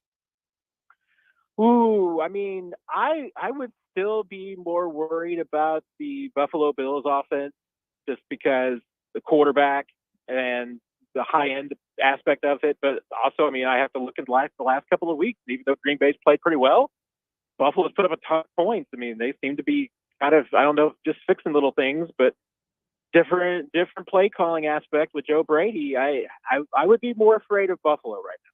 What did go wrong last week? I mean, there were obviously a number of errors, and we've pointed them out over the course of the show this week.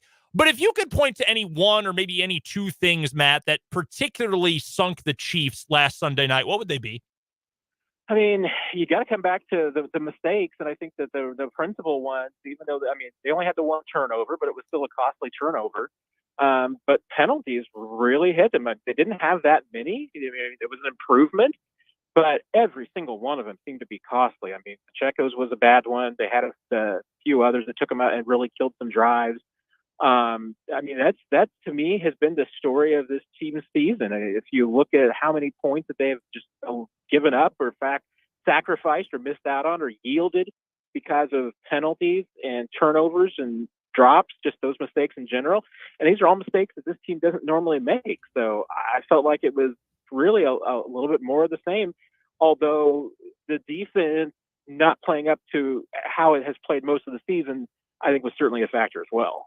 Do you think that was just a blip on the radar for this Chiefs defense or symptomatic of something else that's going wrong? I think it was just, hey, you played a red-hot quarterback. It's like playing a hot goalie in the Stanley Cup playoffs. Like sometimes you just run into a guy who's on a heater, and that's what Jordan Love has been on for the last 4 weeks or so. So did it feel like a one-off for that defense struggling a little bit, or did you notice maybe some cracks in the foundation we haven't seen before?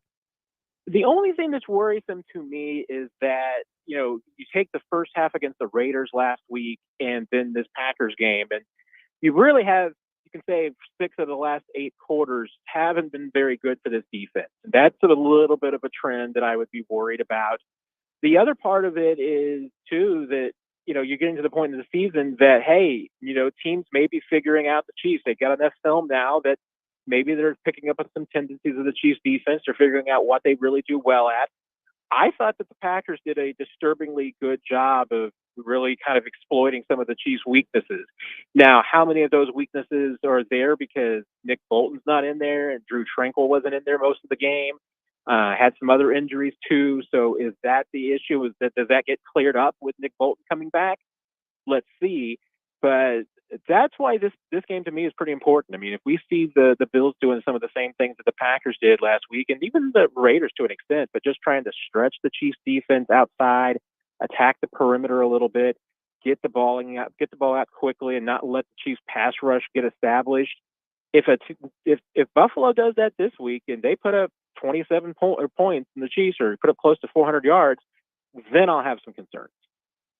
Matt Derrick of ChiefsDigest.com is our Chiefs insider, and he joins us on the Fleming Place Wine and Spirits hotline every Friday at this time here on 580 Sports Talk. Check out Matt's work at ChiefsDigest.com and find him on Twitter at Matt Derrick.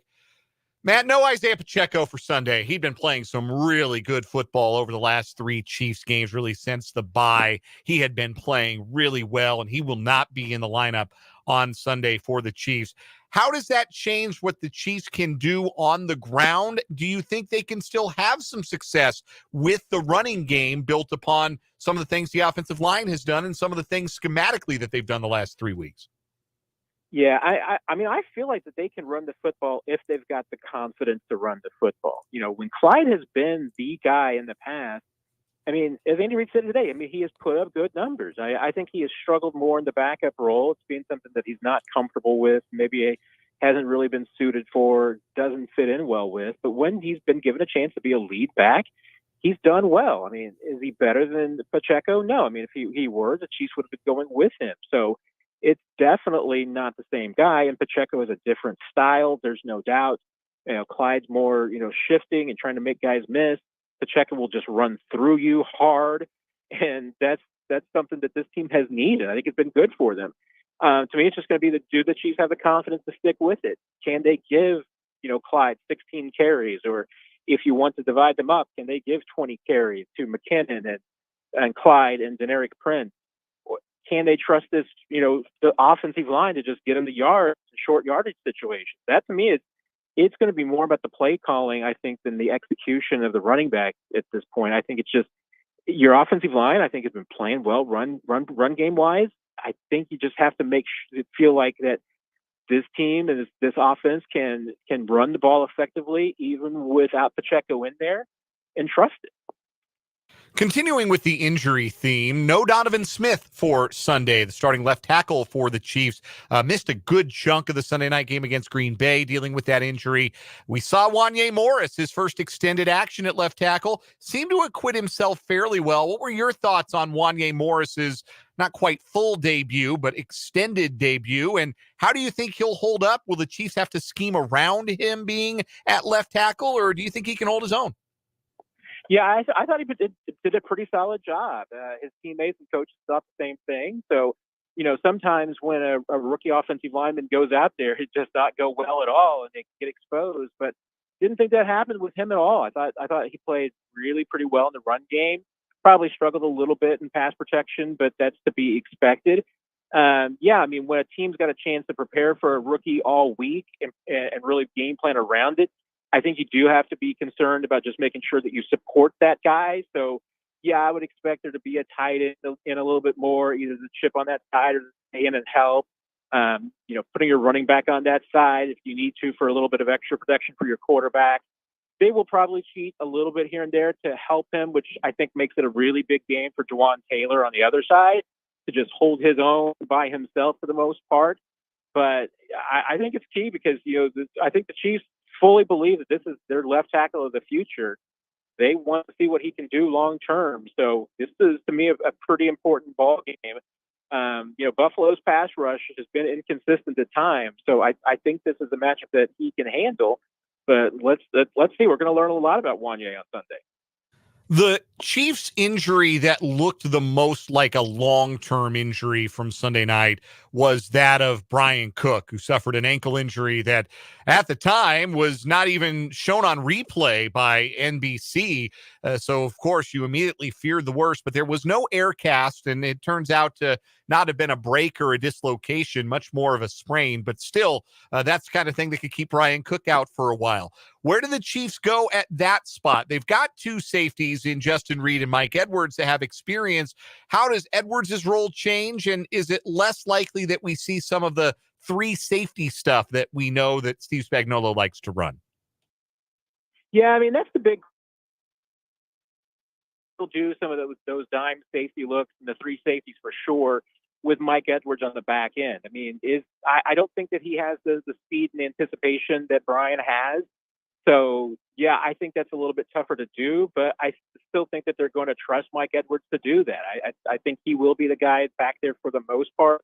It's possible that you could switch him up at times with Tramari Connor, but I also get the sense the Chiefs really like the role that they have carved out for Tramari as just kind of, being that third guy and not necessarily wanting to put him as a free safety on the backside, but taking advantage of him as a cover kind of, safety nickel. And they really like him in that role. So I don't think they want to, put more on his plate than they have to, which does mean it's going to be a lot of Mike Edwards on the back end. Because if he can't handle it, then, do you have to move Justin Reed to maybe he's being on the back end a little bit more?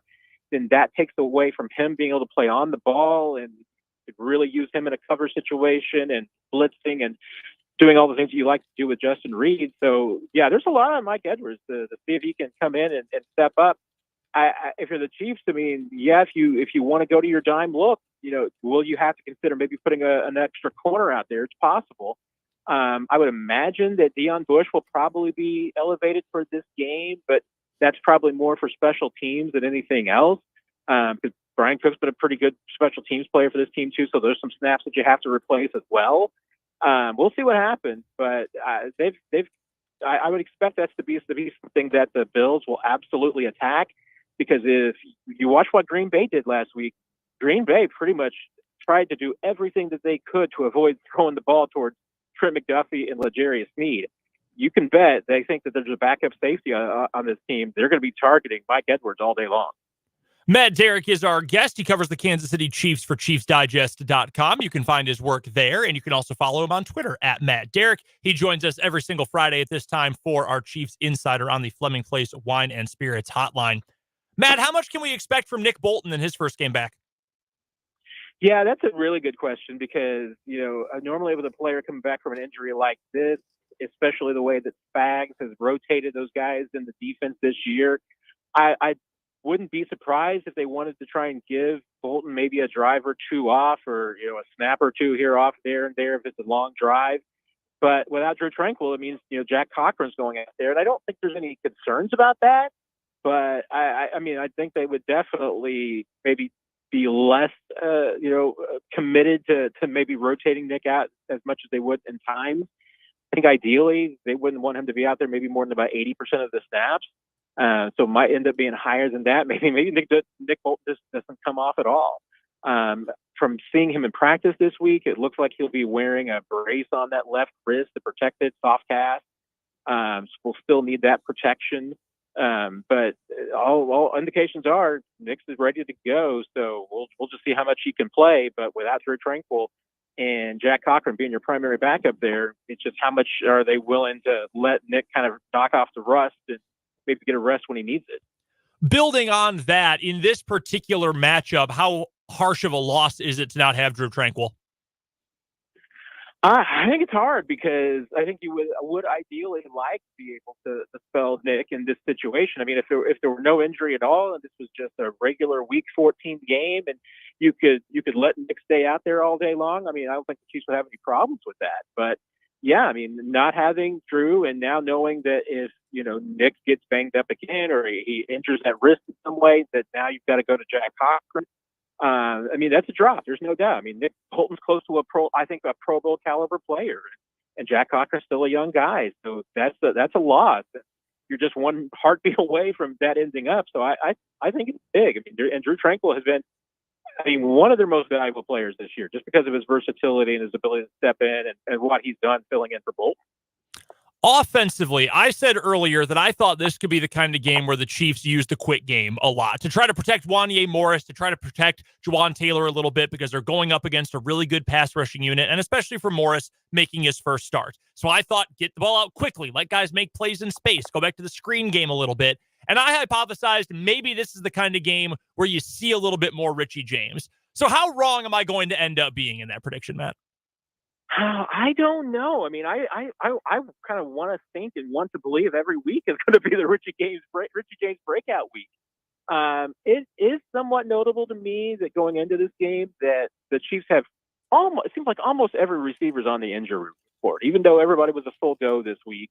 Sky Moore's on there with a knee, Kadarius Toney with a hip, Rashee Rice is on there as well, so with a foot. I mean, it seems like everybody's just a little bit banged up, and nothing significant. I mean, although that the hip did keep Kadarius Toney out, but is the situation with Sky enough, where you're wanting to back off him and maybe give Richie James a few snaps?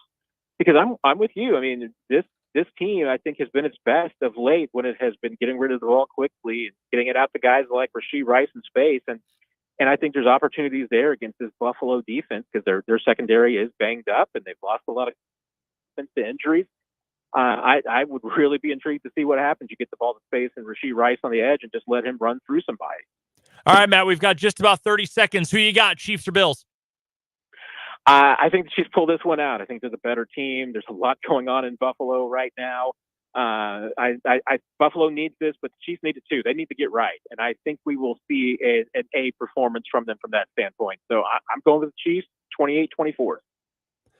I'm with the Chiefs as well. I think they win. I have them by 7. Dan's got them by 2. We're all in on the Chiefs. For all of Matt Derrick's coverage of the Kansas City Chiefs, make sure you go check out ChiefsDigest.com. Follow him on Twitter as well, at Matt Derrick is where you can find him. And he joins us every week at this time for our Chiefs Insider. Matt, we appreciate the time as always, my friend. Enjoy the game this weekend, and we'll talk to you soon.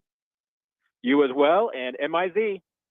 Big game coming up for Missouri. That's Matt Derrick. Coming up tomorrow. Yeah, just kind of a big game. Kind of a big one in Lawrence. That's Matt Derrick. Let's get to a break. This is 580 Sports Talk.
Hey now, halfway home on this Friday edition of 580 Sports Talk. Welcome back to the program. Brendan Dworzinski here with you, flying solo the rest of the way today. Dan is on his way to the Birdcage for some high school hoops action tonight. Our Lewis Toyota high school basketball games of the week. It'll be doubleheader action between Topeka West and Shawnee Heights, United Kansas Conference action. Game 1 is scheduled to start around 5:45, so we will begin our coverage at just about 5:30 tonight.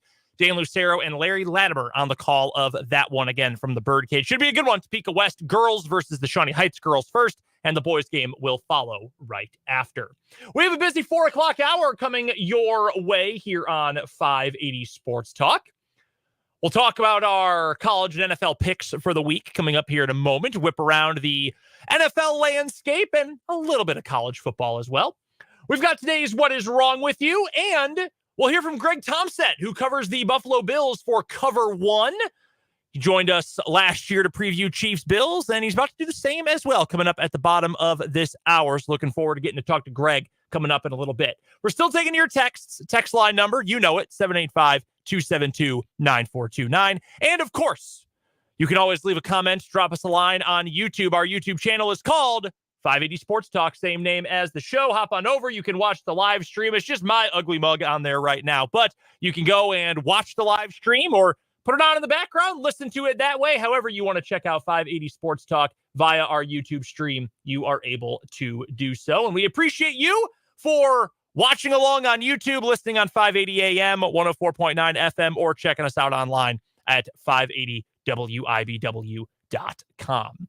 Let's dive right into our picks for the week. In update on the pick standings, Jake is not here to gloat, so we'll breeze through him real quick. He's 43, 22, and 3 for the year. He is 21 picks over 500 for the year, and yes, I'm sure he is somewhere gloating about that right now. Went 3-2 a week ago. Dan and I both went 4-1. We each gained a game of ground on Jake, not that it makes a huge difference at this point. Dan is a full, 9.5 games back. He's 35 and 33, so really just down the vig for the year. Yours truly, scratched and clawing to get my way back in. I'm still 3 games behind Dan with only a few weeks to go. I also went 4-1 last week, though, so feeling pretty good going into this week's picks. Only one FBS college football game for the week. It's Army-Navy. I love the Army-Navy game because I love the styles of football. I love the pageantry. I love the tradition of the whole thing. So I love Army-Navy. Probably won't get to watch a ton of it since I'll be doing Washburn basketball this weekend, but I might throw it on the second screen, have that checking out, and at least check the screen on the side maybe a little bit during timeouts. But on a serious note, looking forward to that game. We've all picked it. Jake and I are both on Navy. Navy, a 2.5-point underdog in this one. Going to be in Boston or Foxborough at Gillette Stadium for the Army-Navy game this year. We're both on the underdogs from Navy. It is Dan who is going to ride with the favored Army. So Paul Meyerberg, who joined us yesterday, he joins us every Thursday during the college football season for the Big 12 breakdown here on 580 Sports Talk. And he told us that he was going with Navy because he's got a little bit of sentimentality toward the Navy midshipman program, but also he doesn't really think Army's any good. Said they've got 5 wins, but he doesn't actually know what they're good at. If they're good at anything, doesn't really know what they're doing. I'm going to go with Navy. I also am always a Navy supporter. My grandpa, my maternal grandpa, he served in the Navy during World War II. So shout out to my late grandpa. Had all sorts of relatives at the time who served, but always was the closest with him. So we always follow the Navy, always root for Navy in this game. So anchors away. I am on the midshipman in that one. I've got another college pick from the FCS to get to coming up in a little bit for our wild card picks. So because we only have one college football game at the FBS level to get to this week, we're going to do 2 wild card picks that you can do whatever you want. We use spreads for the regular picks, college football and the NFL. The wild card picks, you can do whatever you want with those. So we did 2 of those this week. We'll get to those in a moment. NFL picks, yours truly. Going with 2 road teams for my picks this week. Not always the best idea. The first one is Detroit on the road at Soldier Field, taking on Chicago. Detroit is favored by just 3. The Lions won the first time they played the Bears this year because the Bears had just a calamitous fall from grace. I mean, they completely fell apart in that game. If I remember correctly, the Lions ended up winning by 5 because of a late safety. Justin Fields was sacked and the ball was knocked out of the end zone for 2 points at the end of the game. Yeah, 31-26 was the final score in that one. So the Bears played them tough. The Lions are certainly beatable. In the last handful of weeks, the Lions have played, and I'm going back to now the start of November 12th. So almost exactly a month ago from this Sunday. They beat the Chargers on the road by 3. They beat the Bears by 5 at home after being down the entire game. They lost to the Packers. They only lost by 7, but they were manhandled that entire game on Thanksgiving Day. And then last week, they almost choked a game away on the road against the New Orleans Saints. The Bears stink. They're trying to get the best draft picks they possibly can get. I think the Lions are going to have a bounce back performance in their second time around against the Bears. So even giving 3 points, I will take the Lions in Chicago coming up this weekend. My second pick, this is a big one, and it's one of the games we're going to have locally. It'll be the early game, or actually, I believe this will be the early game on Fox in our viewing area. Indeed, it will, coming up on Sunday. Ravens versus Rams. Lamar Jackson missed practice earlier in the week due to illness. Real quick, the two players in the NFL who get sick, who just have nausea or stomach upsettedness or something more than anyone else in the league, Frank Clark and Lamar Jackson. I don't know what it is. Those two dudes just always seem to be sick every season. Nonetheless, Lamar missed practice due to being sick earlier this week. He is expected to go against the Rams on Sunday. I'm still taking the Rams on the road. They're getting 7.5. I am going to take the Rams in this one. LA is fighting for a playoff spot. The wild card fight in the NFC is going to be wild right down to the very end of this season. So I'm going to go with LA getting more than a touchdown. I'm going to take the Rams there. Stafford is playing really well. In fact, as a team, the Rams are playing really well right now. And that's without Cooper Kupp doing a whole lot at this point. Kupp has been banged up over the course of the year. We know he was on IR earlier in the season. Kupp for the year, in 8 games played, 33 catches, 432 yards, 2 touchdowns. He has just been kind of pedestrian for a player who's great. I mean, he's a fantastic player. Last year, for a counterexample, he only played 9 games, missed a lot of the back end of the season due to injury as well. In 9 games, he had 75 catches. 8 games this year, he has fewer than half as many. He only has 33 catches this year. So a far more pedestrian year for Cooper Kupp, and the Rams, I still think, are playing really well ever since they lost to the Packers a few weeks ago with Brett Rippon at quarterback. I think they're going to keep that one close. I don't think it's out of the realm of possibility the Rams win that game in Baltimore coming up this weekend. The rest of the group, their NFL picks. Dan is on the Chiefs. They're favored by 1.5 against Buffalo. Why would you pick against the Chiefs coming off of a loss when they are normally very good, when Patrick Mahomes specifically is normally very good, and against a Buffalo team that is kind of a one-man show? I don't think they're coached especially well right now. They're limited in terms of the number of weapons they have. They're super banged up defensively. I know the Chiefs have their flaws, like a receiver group that can't catch the ball, I don't know, do you still call MVS the number 1 receiver? A veteran, highest paid receiver in the room in MVS who had an embarrassing press conference availability or media availability in the locker room today where he didn't take any responsibility for the mistakes he's made this year, but that's neither here nor there. I still think the Chiefs are going to win this game. I have them by 7. Derrick had them by 4. Dan had them by 2. All of that is enough to cover a 1.5 point spread. Dan's also going with Indianapolis to cover 1.5 as a dog against the Cincinnati Bengals. I like that one as well. Indianapolis fighting for a playoff spot. Cincinnati, I think, is going to struggle going forward with their backup, Jake Browning. It's a battle of backups, but I would take Gardner Minshew over Jake Browning at this point. And I think Indianapolis right now, probably the better team overall. We got a couple more picks involving that game, though, coming up in our wild cards for the week. Jake is also with me on the NFL this week. He's going with Detroit -3 against Chicago. We already covered that game. And he's got Houston favored by 3.5 against the Jets. I am fascinated by that game, and I told Dan this earlier when we went around the NFL at the end of the 2 o'clock hour, and I've been thinking this all day. The Texans are, next to their division mates, the Colts, the team that plays the most fun games in the NFL out of any of the 32 teams this year. Every week, it feels like you tune in to watch the Houston Texans, and they are doing something fun or wild, or CJ Stroud is going crazy, or they're in a 1-score game they shouldn't be in. Last week, 22-17, they beat the Broncos. That was a compelling game right down to the very end of the contest. The Jets, meanwhile, play miserable, ugly, filthy, nasty games, and they want to drag you into the mud, and they want to drag you down to their level and keep you in the mud right there with them. So I don't know that we're going to get that kind of game from the Texans this year. And Houston, being a young team with a first-time head coach, who I love in DeMeco Ryans. I think he is already and is going to be a really good and great head coach in the NFL. But he's a first-year head coach. They've got a rookie quarterback who has made a few more mistakes recently. He's still been great. Stroud has been awesome.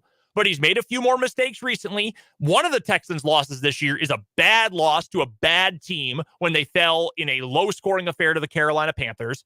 Carolina's only win this year. Not an impenetrable Houston team, even though they've played pretty well. I'm intrigued by that Jets game a lot. Their defense is always going to keep them in it, even if their offense puts them in a lot of bad spots. But Jake is on Houston, favored by 3.5. Our wild card picks for the week. Jake just decided to go with another spread. He just took Kansas City favored by 1.5 over Buffalo. We didn't say you couldn't do that, so I guess Jake is within the realms of the rules this week. He can go with that. His other wild card pick, he's going with a player prop. He's got Jamar Chase going over 68.5 yards against Indianapolis. Again, I think this is going to be a really fun game between those two teams. I think it's going to be a high-scoring affair, and that is why for one of my wild card picks, I'm going to go with the over in Indy versus Cincinnati. I did not think the Bengals had it in them this past Monday night against Jacksonville to put up that many points on the road. First start for Jake Browning on the season. And Jacksonville's defense is a little bit better than it's been in the past. It's not a great unit, but it's a little bit better. I didn't think Browning and Cincinnati had that in them. They put up a bunch of points, and they end up winning that game over Jacksonville to keep their playoff hopes alive. Indianapolis, a lot of high-scoring games. I don't know, and I've got to actually check this now that I think about it, if anyone has had their games go over the total more this season than the Indianapolis Colts. And they are tops in the league, tied with two other teams. Indianapolis, Dallas, and Detroit have all gone over the total 8 times in 12 games. Washington has in 13 games gone over. They're on a bye this week. They're 8-5 going over so far this year. So Indy plays a lot of high-scoring games. The totals are high. Their point totals are high individually. So I'm on the over for Indianapolis versus Cincinnati. I think that's got a chance. Maybe not to be the best game of the weekend, certainly not on paper. That either goes to Chiefs-Bills or to Eagles-Cowboys, but I think we're going to get a bunch of points in Indianapolis versus Cincinnati. My other wild card pick for the week, how about some FCS football, the real college football playoff tournament? South Dakota State is the most dominant team in college football this year. You give me a level, I will tell you the most dominant team in the country is the South Dakota State Jackrabbits. In fact, Bill Connolly over at ESPN, his SP Plus numbers, he's got South Dakota State as a top 25 team in the country of all teams at all levels, according to the SP Plus advanced metrics. Top 25 in the whole country. I believe this week they were number 24. 732, I believe it is, college football teams in the USA between Division I, Division II, Division III, and the NAIA. And he's got South Dakota State as a top 25 team out of all of them. They have been dominant this year. They're favored by 20.5 against Villanova. I am going with South Dakota State to cover that one. And my high school, in fact, my junior high classmate, Connor Onion, is going to be on the call of that game for ESPN. I believe it's Big ESPN that game is going to be on. Watch South Dakota State. They are a blast coming up tomorrow at 11 a.m. Dan's wildcard picks, he's got 2 totals. He's got Seattle and San Francisco going over 46.5. San Francisco favored by double digits in that game. Dan's not feeling great about his Seahawks right now. I don't think I am out of line speaking for him. Not feeling great about his Seattle Seahawks. Don't know if Geno Smith is going to play in that game. San Francisco might get close to that total on their own with the way the Seahawks defense has been playing off and on this season. So he's going over in that rivalry game. And then he's got an under. You'll never believe this, but Dan Lucero, yes, your pal and my pal Dan, is going with the Denver Broncos under. He's got the Broncos under 43.5 points alongside the Chargers. That's an interesting game. I kind of like the under as a play there. I still don't trust Denver's offense, and the Chargers they're a disaster, man. They are somehow, yet again, they are out of the playoff picture. They've got a positive point differential, and I said this after the Chargers played the Packers this year. As much flack as you give Justin Herbert, you watch him play, and you think, wow, he's got everything. He's got all the tools. He's got everything you could want from a quarterback. And yet they still lose. It's amazing to watch. And it is amazing that every year, whether you're looking at Herbert or Rivers, or you want to go back to Dan Fouts, doesn't matter who you're looking at, the Chargers have just always been the Chargers. It really is amazing. Dan's on the under 43.5 there. I think that's a pretty fair pick. Those are our game picks for the week. Let us know your favorite pick of the week. If you're going to put some money down on anything, just a game you're especially interested in, we're still looking for your predictions for the Chiefs game this weekend coming up on Sunday. Let us know either on the text line 785-272-9429 or hit us up on the YouTube stream. Again, our YouTube channel is called 580 Sports Talk. We've got to get to a quick commercial break. Coming up later on this hour, we'll go behind enemy lines to preview Chiefs versus Bills. Greg Tompsett of cover1.net is going to join us. But before that, we've got What Is Wrong With You, and that is up next right here on 580 Sports Talk.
Additionally, one passenger named Evan Sims is now facing federal charges for making a false threat. He's being held in Duval County Jail, but the FBI said he would be making his first federal court appearance sometime this week. The other passenger was a woman who isn't facing any charges. She got on the rescheduled flight Wednesday morning. She just got to leave.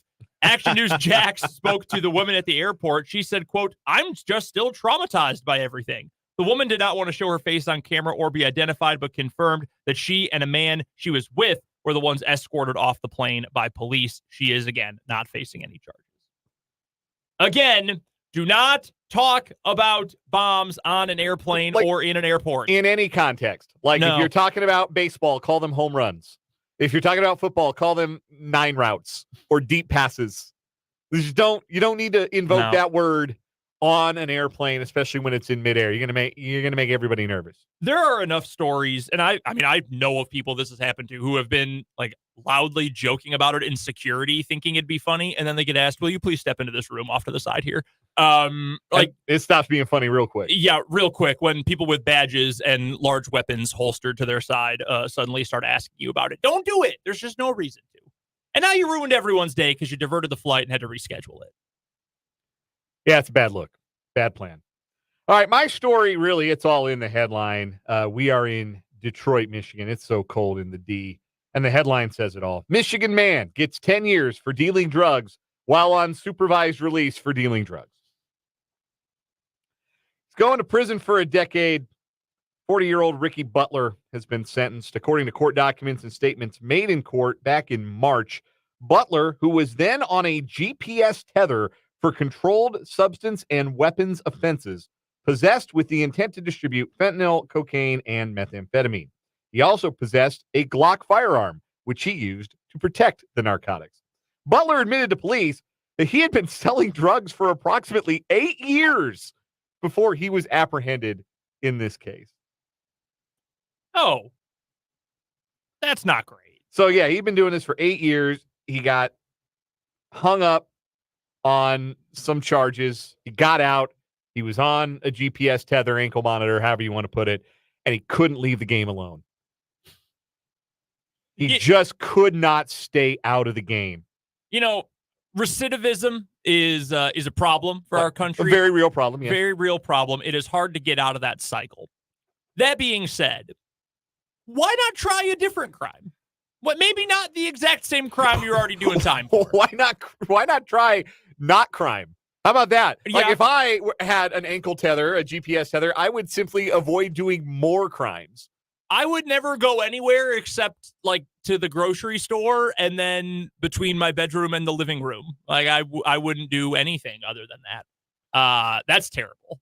It's really funny, but that's terrible. It's just a great headline. Arrested for dealing drugs while on suspicion of, while on supervised release from also dealing drugs.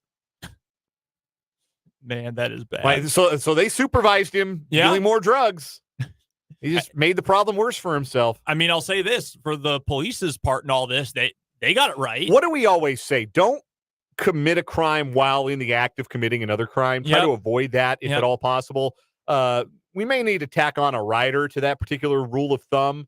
Is if you are under supervised release for having done a crime, don't then do more crime. Yeah, just in general, don't do more crime. Like, this isn't Hearts. Shooting the moon does not get you. You don't get to collect. All of the cards and it balances everything out. No.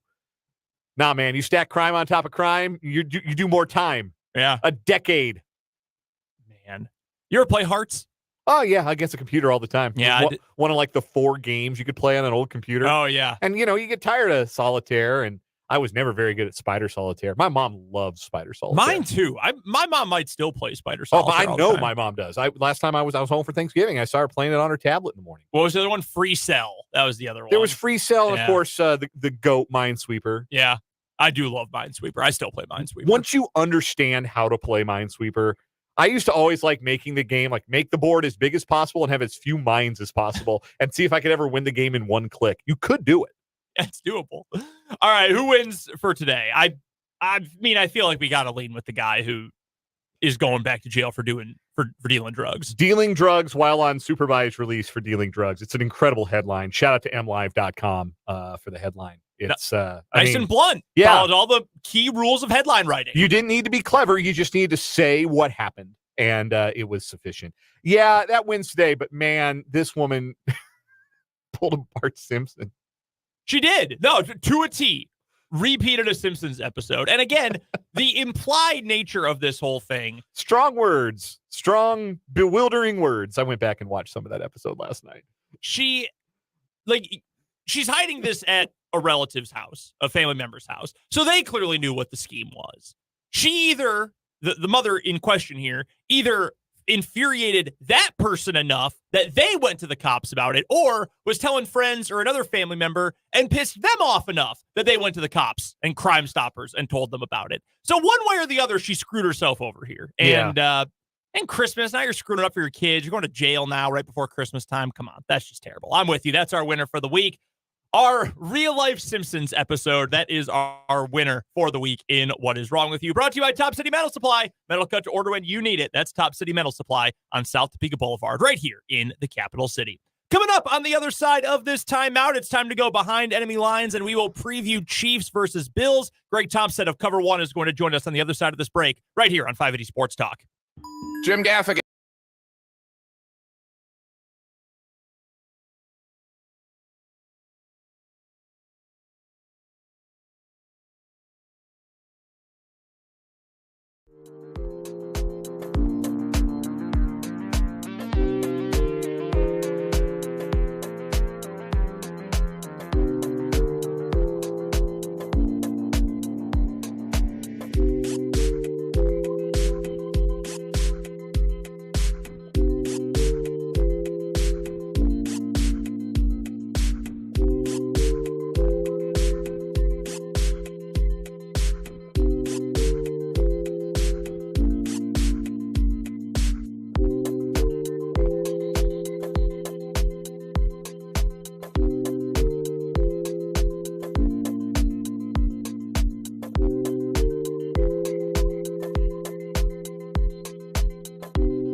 580 Sports Talk. Brendan Dworzinski here with you on this Feel Good Friday afternoon. We were hoping to hear from Greg Tompsett from Cover One. He covers the Buffalo Bills. We're going to get him on the horn, so we'll try to find a connection with Greg on the phone line here in just a few minutes. Bring him on the Fleming Place Wine and Spirits hotline. But before we get there, as we continue to look ahead to Sunday's matchup between the Chiefs and the Bills, had a couple of folks on the YouTube comments share their predictions for the matchup. We had Vance say he's got the Chiefs in a close one, 21-20. Mark also sharing his thoughts on the matchup. If I remember correctly, I should have put a bookmark in this. I believe we had a 28-20. Yes, indeed. Mark had 28-20 for the Chiefs winning this game. Think it'll be a close one. I think this is going to be a competitive game. When we had Jordan Foote on the show on Tuesday, Jordan made a comment about how he feels like since this is a do or die game for the Bills, they almost have to win. Like they don't have an option if they want their season to meaningfully continue. They've got to end up winning this game. And I totally understand the point he is trying to make. And I have the utmost respect for Jordan and his Chiefs opinions. I think for me, the reason I'm going with the Chiefs is just simple on the field. I just don't trust this Bills team. I don't think they've got enough talent. It's the same complaints I've had about this Bills team from the very, very beginning. And it is, I just don't think they've got enough weapons. They've got the ultimate weapon in Josh Allen because he runs like an elite running back. He's got a cannon arm. He's an incredible playmaker. He's got one great weapon in Stephon Diggs. I kind of like James Cook out of the backfield. Gabe Davis has moments. Their offensive line's okay. I don't know that I love their offensive coaching. Joe Brady's only been in the role for, 2 games now since Ken Dorsey got fired? 1 game now, is it, since Ken Dorsey got fired? Plus a bye week?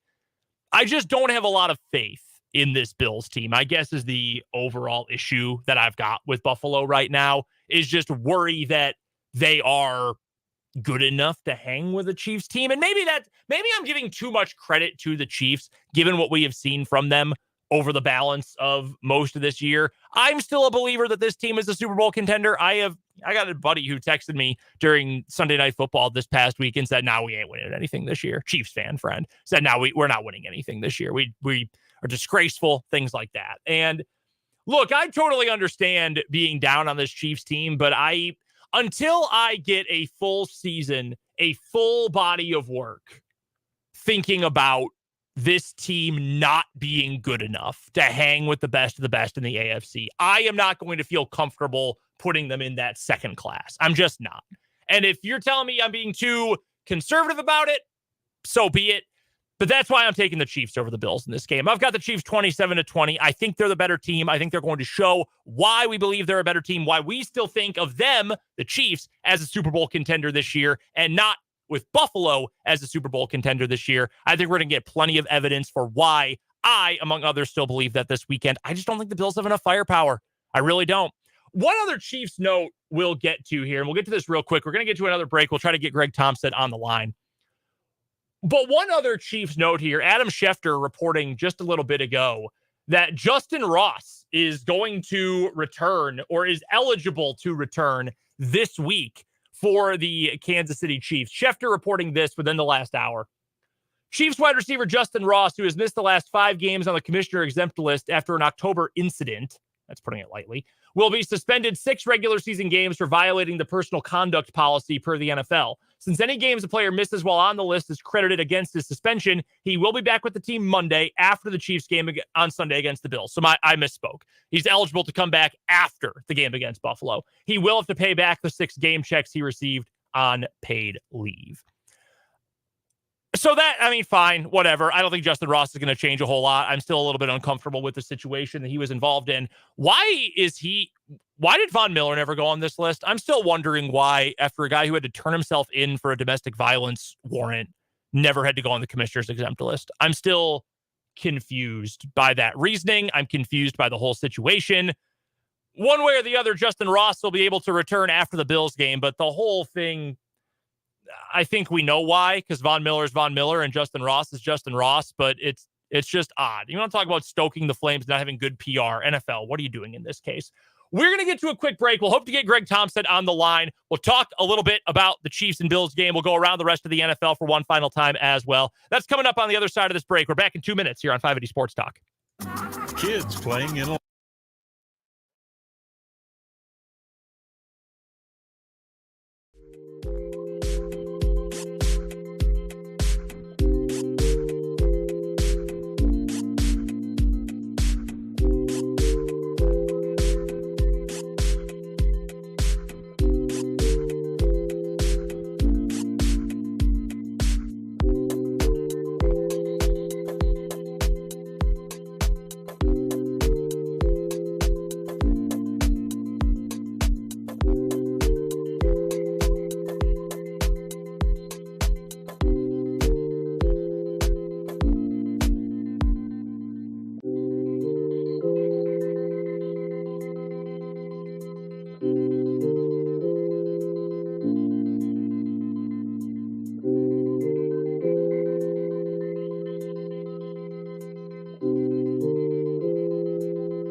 Rounding out this 4 o'clock hour of 580 Sports Talk, Brendan Dworzinski here with you. Unfortunately, not able to track down Greg Tompsett from Cover 1.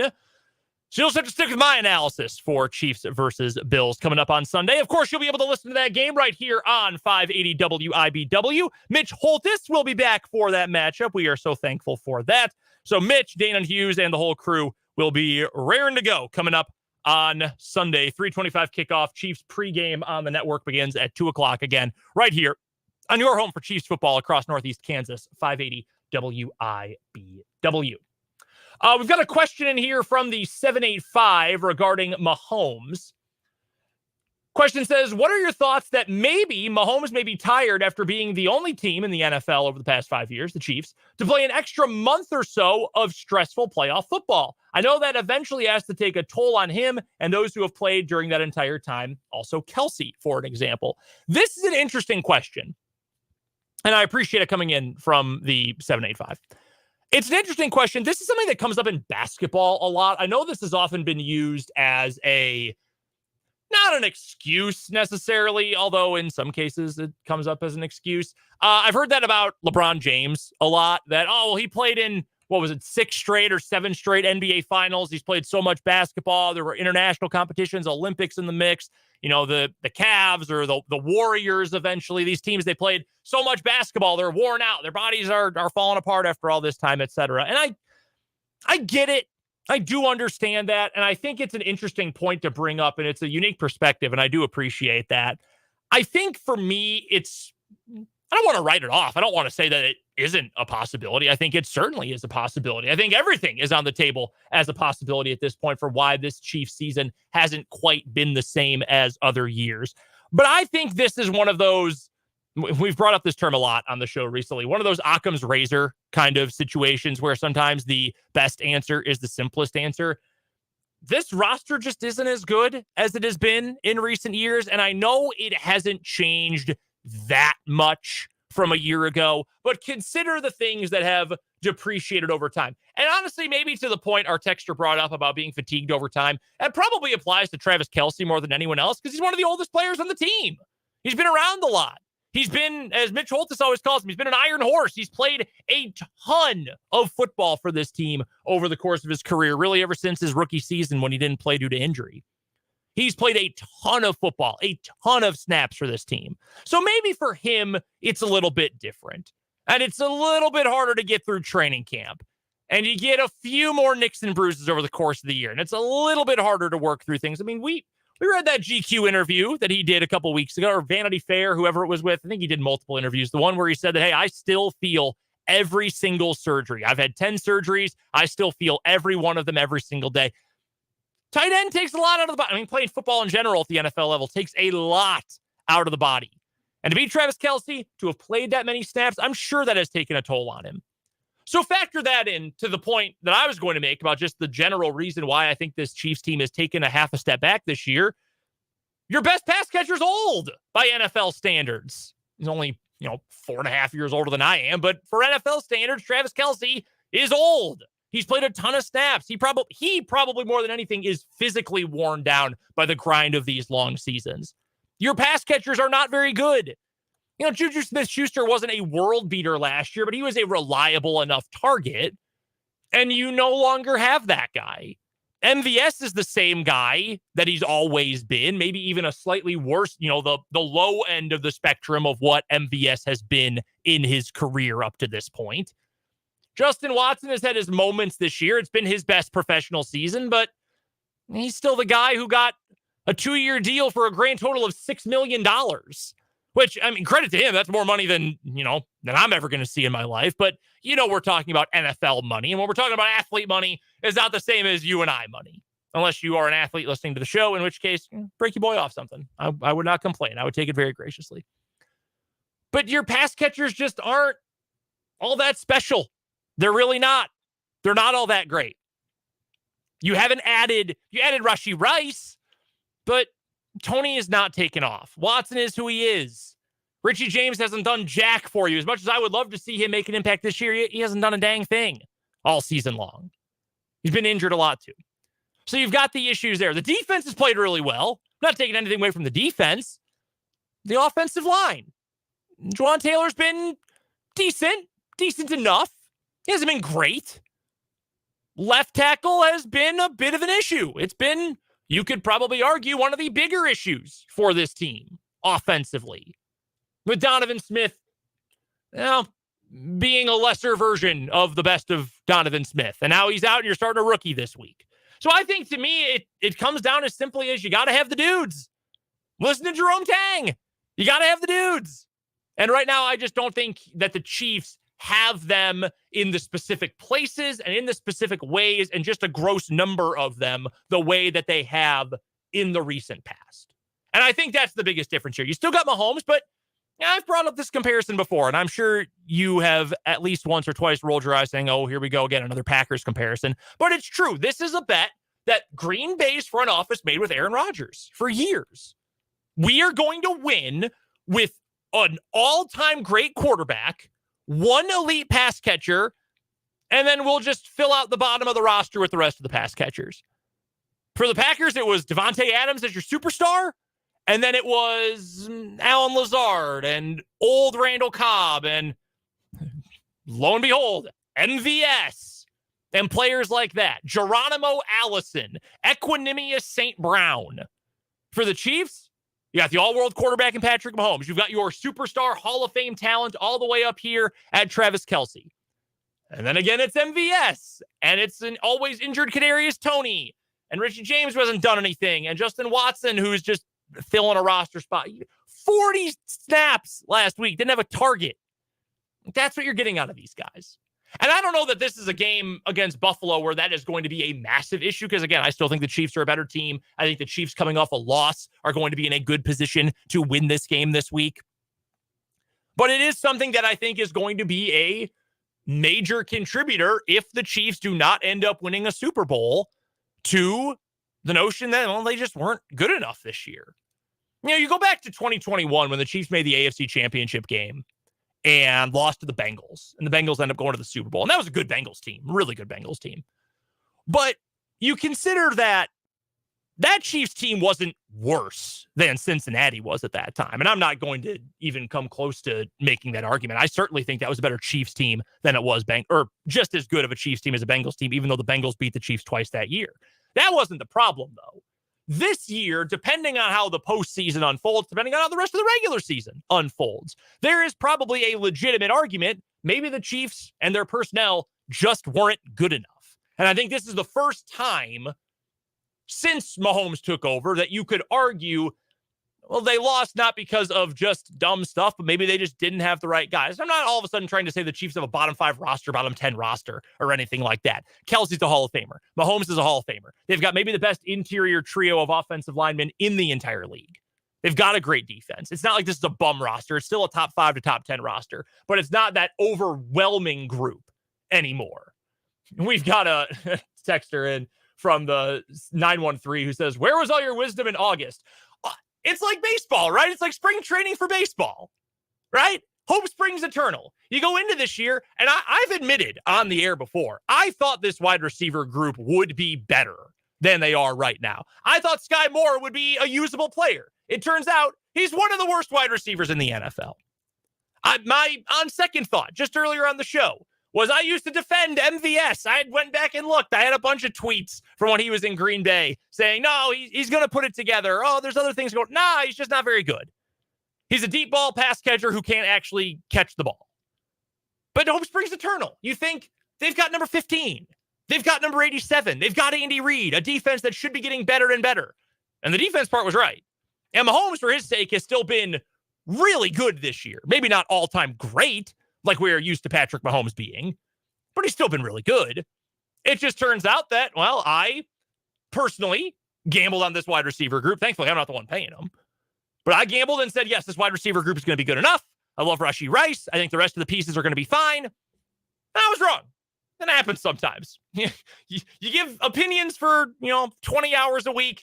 Every once in a while, you end up with a wrong one. So be it. It's unfortunate. And I do think, again, to circle all this back around and to sort of sum it all up, I do still think this is a championship caliber Chiefs team, because this is, in terms of top of the line NFL quality teams this year, this is the worst year in the last few years at the very least. I think back to 2016, 2017, those were not great years just for the product in general. Like, the Eagles are the best record in the NFL this year. The Eagles are beatable, man. I was saying it earlier. They're 7th in the NFL in point differential, more than 120 points behind the top teams in the NFL. You're looking at Dallas, you're looking at San Francisco, teams in the Eagles' own conference, one in their own division. They're beatable. They're absolutely beatable. Are the Cowboys beatable? You're asking me if Dak Prescott is beatable in a meaningful game? Of course he is. You've heard my opinions on Dak Prescott. I think the 49ers are beatable. Look who their head coach is. How many times has Kyle Shanahan choked in a big moment? Like as the offensive coordinator and play caller in Super Bowl 52 or in Super Bowl 54. All these teams are beatable. That's why the Chiefs are still right there, because they've still got an all-time great coach and an all-time great quarterback. And as long as you have those two things, you're always going to be in the running. There's no doubt about that.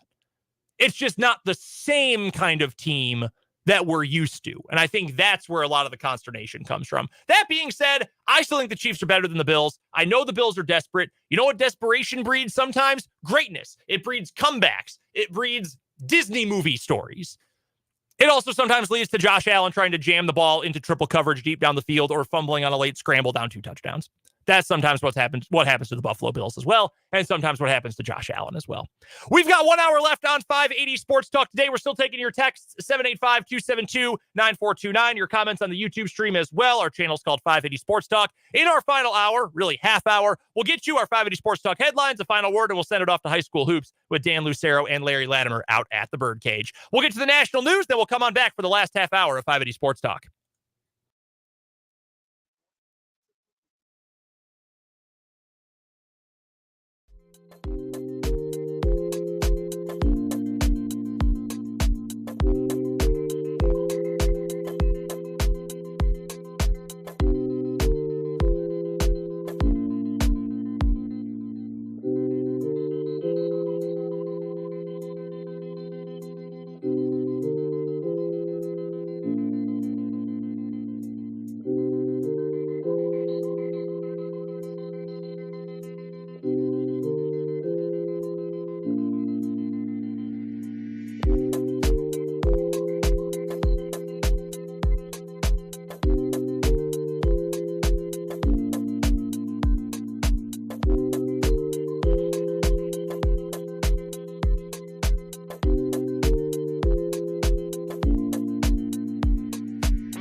final half hour of 580 Sports Talk for this Friday afternoon. Final half hour of 580 Sports Talk for the week. Thank you so much for swinging by and spending some of your afternoon hours with us. Huge weekend coming up. We'll get to some college basketball here during our headlines. We didn't get a chance to talk about the actual games coming up tomorrow. K-State taking on LSU. KU in the border war taking on Missouri. We didn't get to talk about them because, well, K-State keeps stepping on rakes, and it continues to get to be a bigger and bigger disaster in Manhattan. So we will get to all that coming up here in just a moment, along with some NFL news and notes, some coaching carousel news from the college football world, Chiefs injury report. We'll get to all that coming up here in just a moment. And coming up sometime around or just after the bottom of the hour, we're going to send things over to Dan Lucero and the coach, Larry Latimer. They're on the call tonight for our Lewis Toyota High School basketball games of the week. Doubleheader action in the United Kansas Conference. It will be Shawnee Heights hosting Topeka West. Girls game will be first. That'll tip off somewhere in the neighborhood of 5:45. And then what should be a stellar boys game to follow right around 7:45 coming up, or right around, not 7:45, close to 7:15, 7:30 tonight. That's all coming up right here on 580 WIBW. Quick look around the dial for the rest of the sports action we have coming your way here on the Alpha Media Topeka family of stations. We've got, obviously, high school hoops tonight. Tomorrow, 12:30 tip-off, 11:30 pregame back here on the Sports Voice of Kansas. K-State basketball. They'll take on LSU. We'll get to that game again coming up in just a moment. And then on our sister station, Country 106.9, tomorrow with broadcast coverage beginning at 12:45. Washburn Hoops, the doubleheader between the Ichabods and the Hillcats of Rogers State. 12:45 pregame. The women will tip off at 1 o'clock. The men will follow at approximately 3 o'clock tomorrow afternoon. And then on Sunday, Chiefs football, Kansas City taking on the Buffalo Bills. That game on Sunday, 2 o'clock pregame start time, 3:25 kickoff time between the Chiefs and Bills on the Chiefs Radio Network right here on 580 WIBW. Until we are off the air today, we're still taking your texts. Let us know your thoughts on anything we're talking about on the show today. 785-272-9429 is the text line number. And, of course, you can hit us up on the YouTube stream, our YouTube channel. It's called 580 Sports Talk, just like the name of the show. So hit us up. Let us know your thoughts on anything we have talked about throughout the course of the show today, anything we get to in our headlines here in a moment, or just to say we look nice today. Compliments are always welcome. Make sure you subscribe while you're over on the YouTube as well. With that, let's get to our 580 Sports Talk headlines for today. We'll get to the basketball in just a moment. First things first, let's start with your Kansas City Chiefs injury report for today. A lot of highs and lows on the list. Let's start with the good. Nick Bolton. No injury designation for this week, so he is back. The green dot back on the field, finally recovered from his wrist injury. He will be taken off of injured reserve ahead of the game coming up on Sunday. Someone will be placed on it to make room for him on the roster. I would imagine, Dan and I talked about this a little bit earlier, it's probably going to be safety Brian Cook. That ankle injury looked nasty. I can't believe he didn't completely shatter his ankle when he got hurt against Green Bay this past Sunday. So he is likely going to be the one who ends up on injured reserve, but we'll keep you posted. You'll know, obviously, this weekend. But Jerick McKinnon, he's got no injury designation. He was limited Wednesday, full go the last 2 days in practice, so he's ready to go. Rashee Rice, Darius Harris, Sky Moore, L'Jarius Sneed, Kadarius Toney, they're all listed on the injury report this week. Same with Patrick Mahomes, but they're all full participants, no game status updates. They're all good to go. As for the bad, it's fairly bad, if we're being completely honest. All right, let's start on the defensive side of the ball. Already mentioned Brian Cook. He's not going to play. I imagine he'll miss a couple of weeks. Wouldn't be surprised if he, again, is the one who goes on IR to make room for Nick Bolton. Also, linebacker Drew Tranquill, who has had such a good year for the Chiefs. He is still in concussion protocol, did not clear it today. He is going to be held out of this game against Buffalo. I think this is a fairly important one to not have because you've got a quarterback who is going to run a lot in Josh Allen. I mentioned it earlier. I like James Cook as a player. I think he's not a great running back, but I think there's enough there that you're at least intrigued by what he can do. Get him out in space. He's a decent pass catcher. A guy like Khalil Shakir who can make plays in space. You want your best sideline-to-sideline linebacker. Willie Gay's tremendous in that role too, but you want as many athletic linebackers out there as possible, especially because you don't want to have to use Nick Bolton for a full accompaniment of snaps in his first game back in all likelihood. We talked about that with Matt Derrick earlier today. If you missed that conversation, go check it out on our website, 580WIBW.com, or you can go rewind today's live stream and check that out from the end of the 3 o'clock hour. But that is a concern for the depth of the linebacker group. Offensively, No Isaiah Pacheco, injured his shoulder against Green Bay. He is going to be out. That means your running backs room. Jerick McKinnon back. That's great. He's going to play. Clyde Edwards-Helaire is RB1 for this weekend. That's what things are shaping up like. Derrick Prince, wouldn't be surprised if he gets elevated. Maybe LaMichael Pirine gets elevated. Either one, maybe both of them. Who knows? Just try to find something that works for this Chiefs team. We will see. But no Isaiah Pacheco. That's going to be tough. Buffalo, pretty good up front. They've got good edge rushers. Ed Oliver is having one of the best years of his career in the middle for Buffalo as well. So it's going to be tough to not have RB1 out there. Also, Donovan Smith dealing with that neck injury. It's been bothering him for a while. It kept him out of a lot of the Green Bay game. He is out this week, will not be able to go, which means Wanya Morris is going to get his first career start. Thought he was all right against Green Bay. We'll see what he's able to do against Buffalo coming up this weekend. So those are the 4 players who are out. Nobody else questionable, doubtful, or anything else for the Chiefs. Meanwhile, for the Bills, they've got a very clean sheet in this one. Dawson Knox, who's recovering from a wrist injury, he is questionable. Dalton Kincaid has been the go-to tight end for the Bills for the last several weeks while Knox has been banged up. I think Kincaid is a hell of a player, by the way. So I wouldn't be surprised if the next few weeks, once Knox gets back, if those are his final weeks with Buffalo as their number 1 tight end, but that's neither here nor there. Only other player questionable for Buffalo, cornerback Kaiir Elam. He is dealing with an ankle injury, but he was a full participant in practice all week long. They, however, as we know, super banged up at this point of the season. Cornerbacks room, no Trey White. They have a Von Miller on the defensive line. Again, not really sure why he's able to play right now, but again, I digress. He has been zapped of all of his athleticism. Matt Milano out for the year. They have been so injured across that defense, so they need all the help they can get coming up against the Chiefs on Sunday. We've got another text here for the 913. When are we going to start getting complete Packers 24/7 on 580? Look, I don't know if that is an earnest text or if I'm being made fun of. It's funny either way. I would love to dive into the intricacies of Green Bay's offense every single day. You know that. If you've literally ever listened to me, you know that quite well. But I know you generally speaking, Chiefs fan. So I will try as best as I can to keep all of my Packers homerness out of the discussion as much as I can. But then again, that's hard as an NFL owner, as you know. All right, let's get to some other NFL injury news for the day. Some big ones involving a couple of quarterbacks. Trevor Lawrence, he is questionable this weekend for Jacksonville. I'm shocked that all he ended up with was a high ankle sprain after he got crushed by his left tackle and by Trey Hendrickson on Monday night against Cincinnati. That looked gross. Got his ankle stepped on, his whole body bent back over it. Oh, it looked nasty. Thankfully, it's nothing more serious than that, and he is questionable for this game against the Browns. I sort of doubt he's going to play. I've got no doubts about the toughness of Trevor Lawrence, to be completely honest with you. I think he is a heck of a player. I think he is a tough player. I would be shocked. High ankle sprains are brutal to come back from. They're painful, hard as a quarterback when you're constantly, jabbing back on your foot, trying to generate pressure with your lower body. That's going to be tough to play through. I'm doubtful, but I probably am more conservative about these things than a lot of people. If he's feeling up to it and he gets pumped full of Toradol or whatever before the game, maybe he is able to go.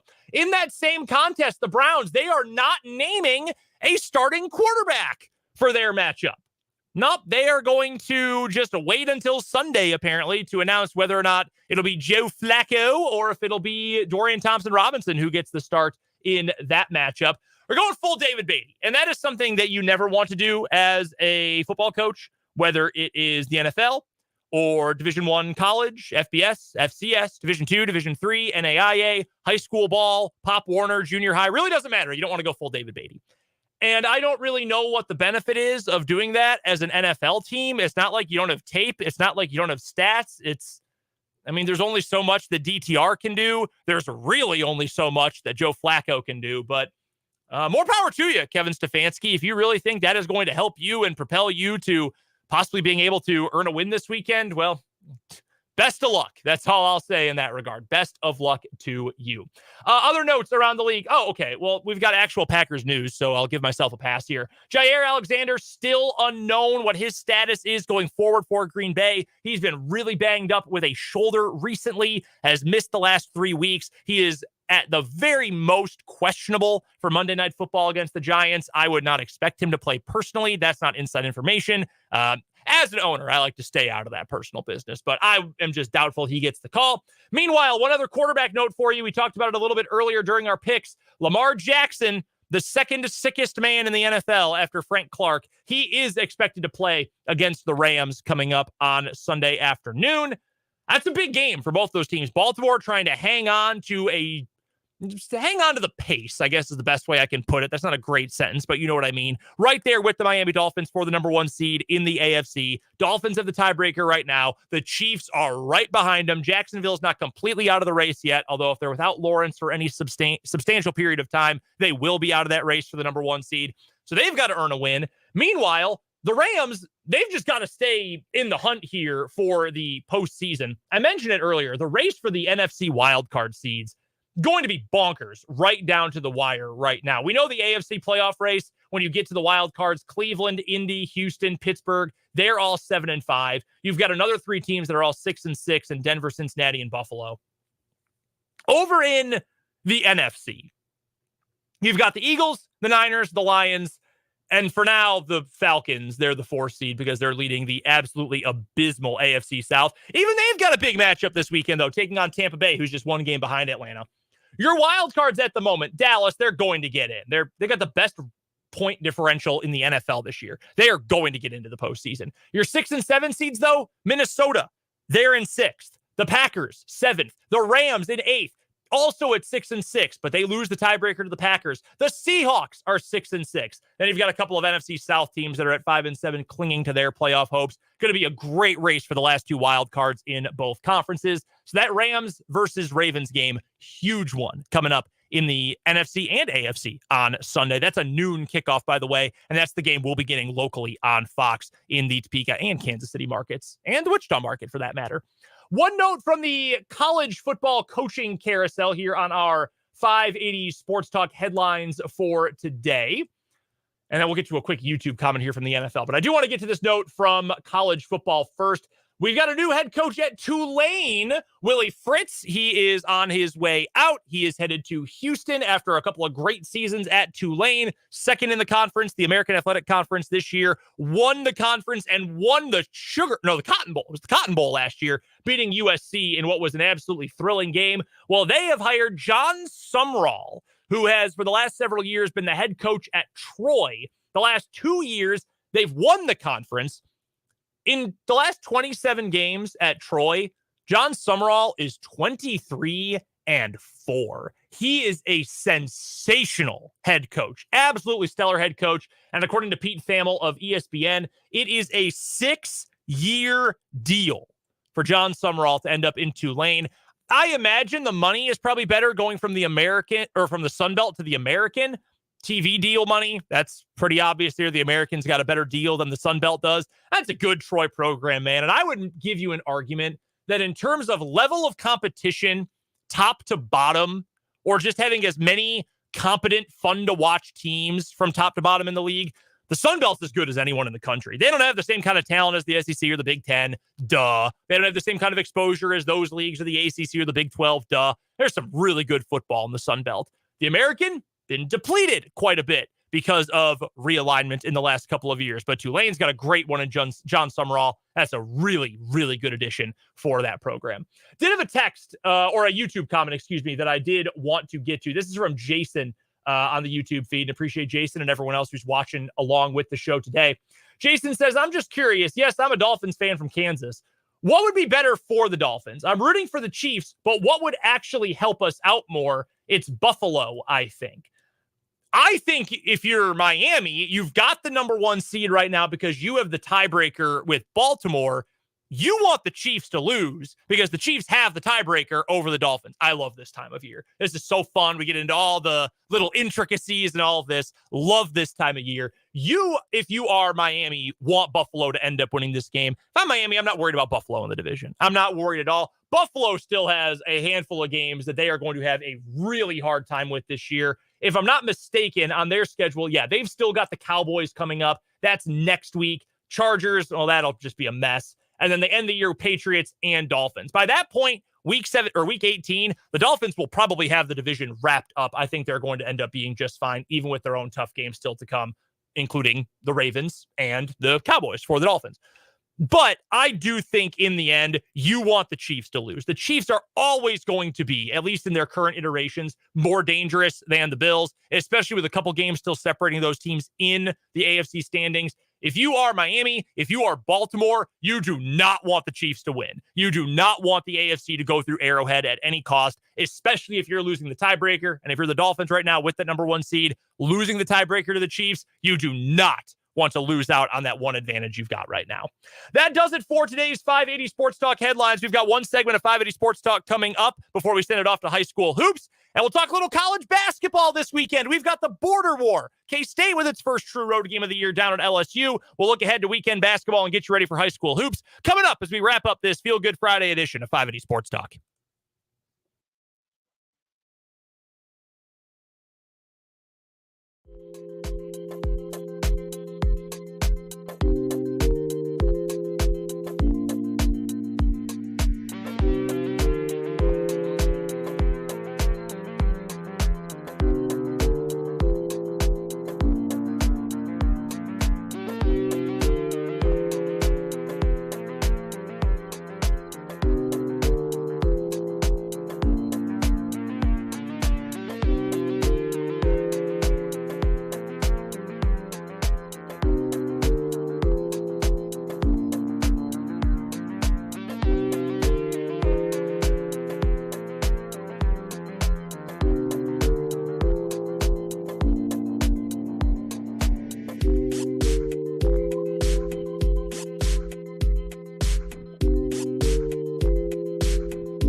The afternoon, time to wrap up the week of What Is Wrong With You. Brendan Dworzinski here, closing things out.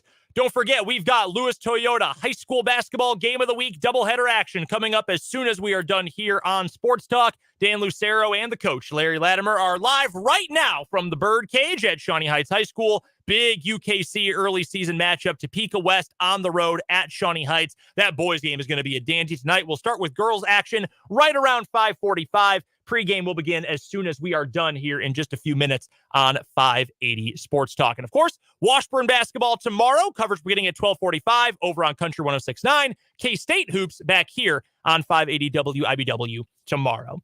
Did want to get to the D1 hoops coming up this weekend. I'll get to K-State second. I wanted to start with KU. I mentioned it earlier on today. Due to all the nonsense, the drama, the continued mistakes made by certain people in power, from my perspective, at Kansas State this week, it's almost made from a regional perspective the border war kind of an afterthought, at least to some folks. We had so much Chiefs even to talk to. I didn't even get to razz Matt Derrick earlier, our resident Mizzou fan here on the program. But I'm excited for this game. I don't know how. You know, it's a funny dichotomy here because you have heard me say for years, ever since I stepped into the chair here, I sat down in the chair here on 580, I am against playing this game. At the very least, I was against playing this game, renewing this rivalry, because it was my belief, as much as a lot of people say, no, we want rivalries. It's good. Don't you complain about rivalries going away? Shouldn't you want this to be played? I'm a believer in individual responsibility, and I'm a believer in individual consequences. And Missouri wanted to go to the SEC. They wanted to chase the money, the TV deals, all of that. More power to them. Honestly, whatever, that's fine. But you don't get to have your cake and eat it too. And they wanted to go chase all of that. and then still get all the benefits of playing in the Big 12. Not how I believe it should work. But now that this game is being played, now that it is locked down, now that we are under 24 hours, under 23 hours from tip-off of this game happening for the third year in a row, I am comfortable saying I look forward to these matchups. I look forward to watching KU beat Mizzou's brains in. I'm going to look forward to Parker Brown scoring a hilarious 6 points on 3 of 4 shooting against his former team that shipped him out to Santa Clara a few years ago. I am looking forward to KU winning this game. I do think KU is going to end up winning this game. We know the issues that Kansas has. If they're going to struggle against Missouri, it's probably going to be for the same reasons that KU is going to struggle all year long. Problems with three-point shooting. Absolutely no depth. You've got a 6-man rotation nearing the middle of December. Not a great place to be. You got to have a little bit more than that. I hope KU is able to develop some of that. Maybe this turns into another game KU wins by 30 points. Then you're able to play a ton of Nick Timberlake. You're able to play a ton of Parker Brown to try to get some sort of positive momentum for that group. Maybe it's Jamari McDowell. Maybe it's a walk-on. I don't know what it ends up looking like. But however it transpires, maybe you develop a little bit of that in this game. I'm excited to see how Johnny Furphy continues to play. He is going to be your best bench weapon this year. I also think, I know some folks say put him in the starting lineup, take Marco Jackson out. I'm in full agreement with Bill Self. I've said this for a long time. A lot of basketball people have said this for a long time, not to make myself sound smarter than I am.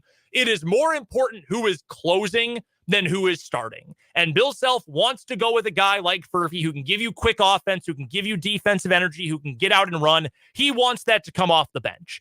Marco Jackson, the way he's played this year, he's fit really well with the starting 5. That is entirely fine. I'm cool with that, but I'm excited to see against more good competition how Johnny Furphy continues to develop. And KU here, as much as I like to give Mizzou a hard time, and also they lost to Jackson State, which at the time had no wins on the season, this is a stretch of a couple of competitive games for the Jayhawks coming up back to back to back. They've got Mizzou, then a week off until they play Indiana, and then they've got a game against Yale, a pretty solid Ivy League team, and then they've got Wichita State, which KU should win. That game in Kansas City. I know a lot of KU fans have trepidation about playing games at the Sprint Center, the T-Mobile Center, whatever, but KU's got 4 games in a 22-day span. That's a good thing to only have 4 games in a 22-day span, because this team, with how shallow the depth is, you've got to rest up as much as possible. So I think that's going to help KU out a lot. I think KU wins. Give me the Jayhawks 91-70. That's going to be my final score prediction. KU 91-70. They beat Mizzou. My apologies to our good friend Larry Latimer's lovely wife, Deb, who is a Mizzou grad, loves her Tigers. I'm sorry. I hope KU wins by 1 billion this weekend. I'll pick them by 21, though. As for the game down in the Bayou, K-State versus LSU. Fair or not? My biggest question going into this game, how focused is K-State going to be for this matchup? And maybe that's completely unfair. Maybe I am not giving nearly enough credit to Jerome Tang and Dream Dowling and the rest of the coaching staff and to the players, and I'm not giving them enough credit for their mental toughness, for their basketball toughness, and I should be saying, nope, the Naquan Tomlin and Richard Linton and Gene Taylor and all that, that's not going to matter. They're going to be focused as all hell, and they're going to dominate LSU. I would love for that to be the case.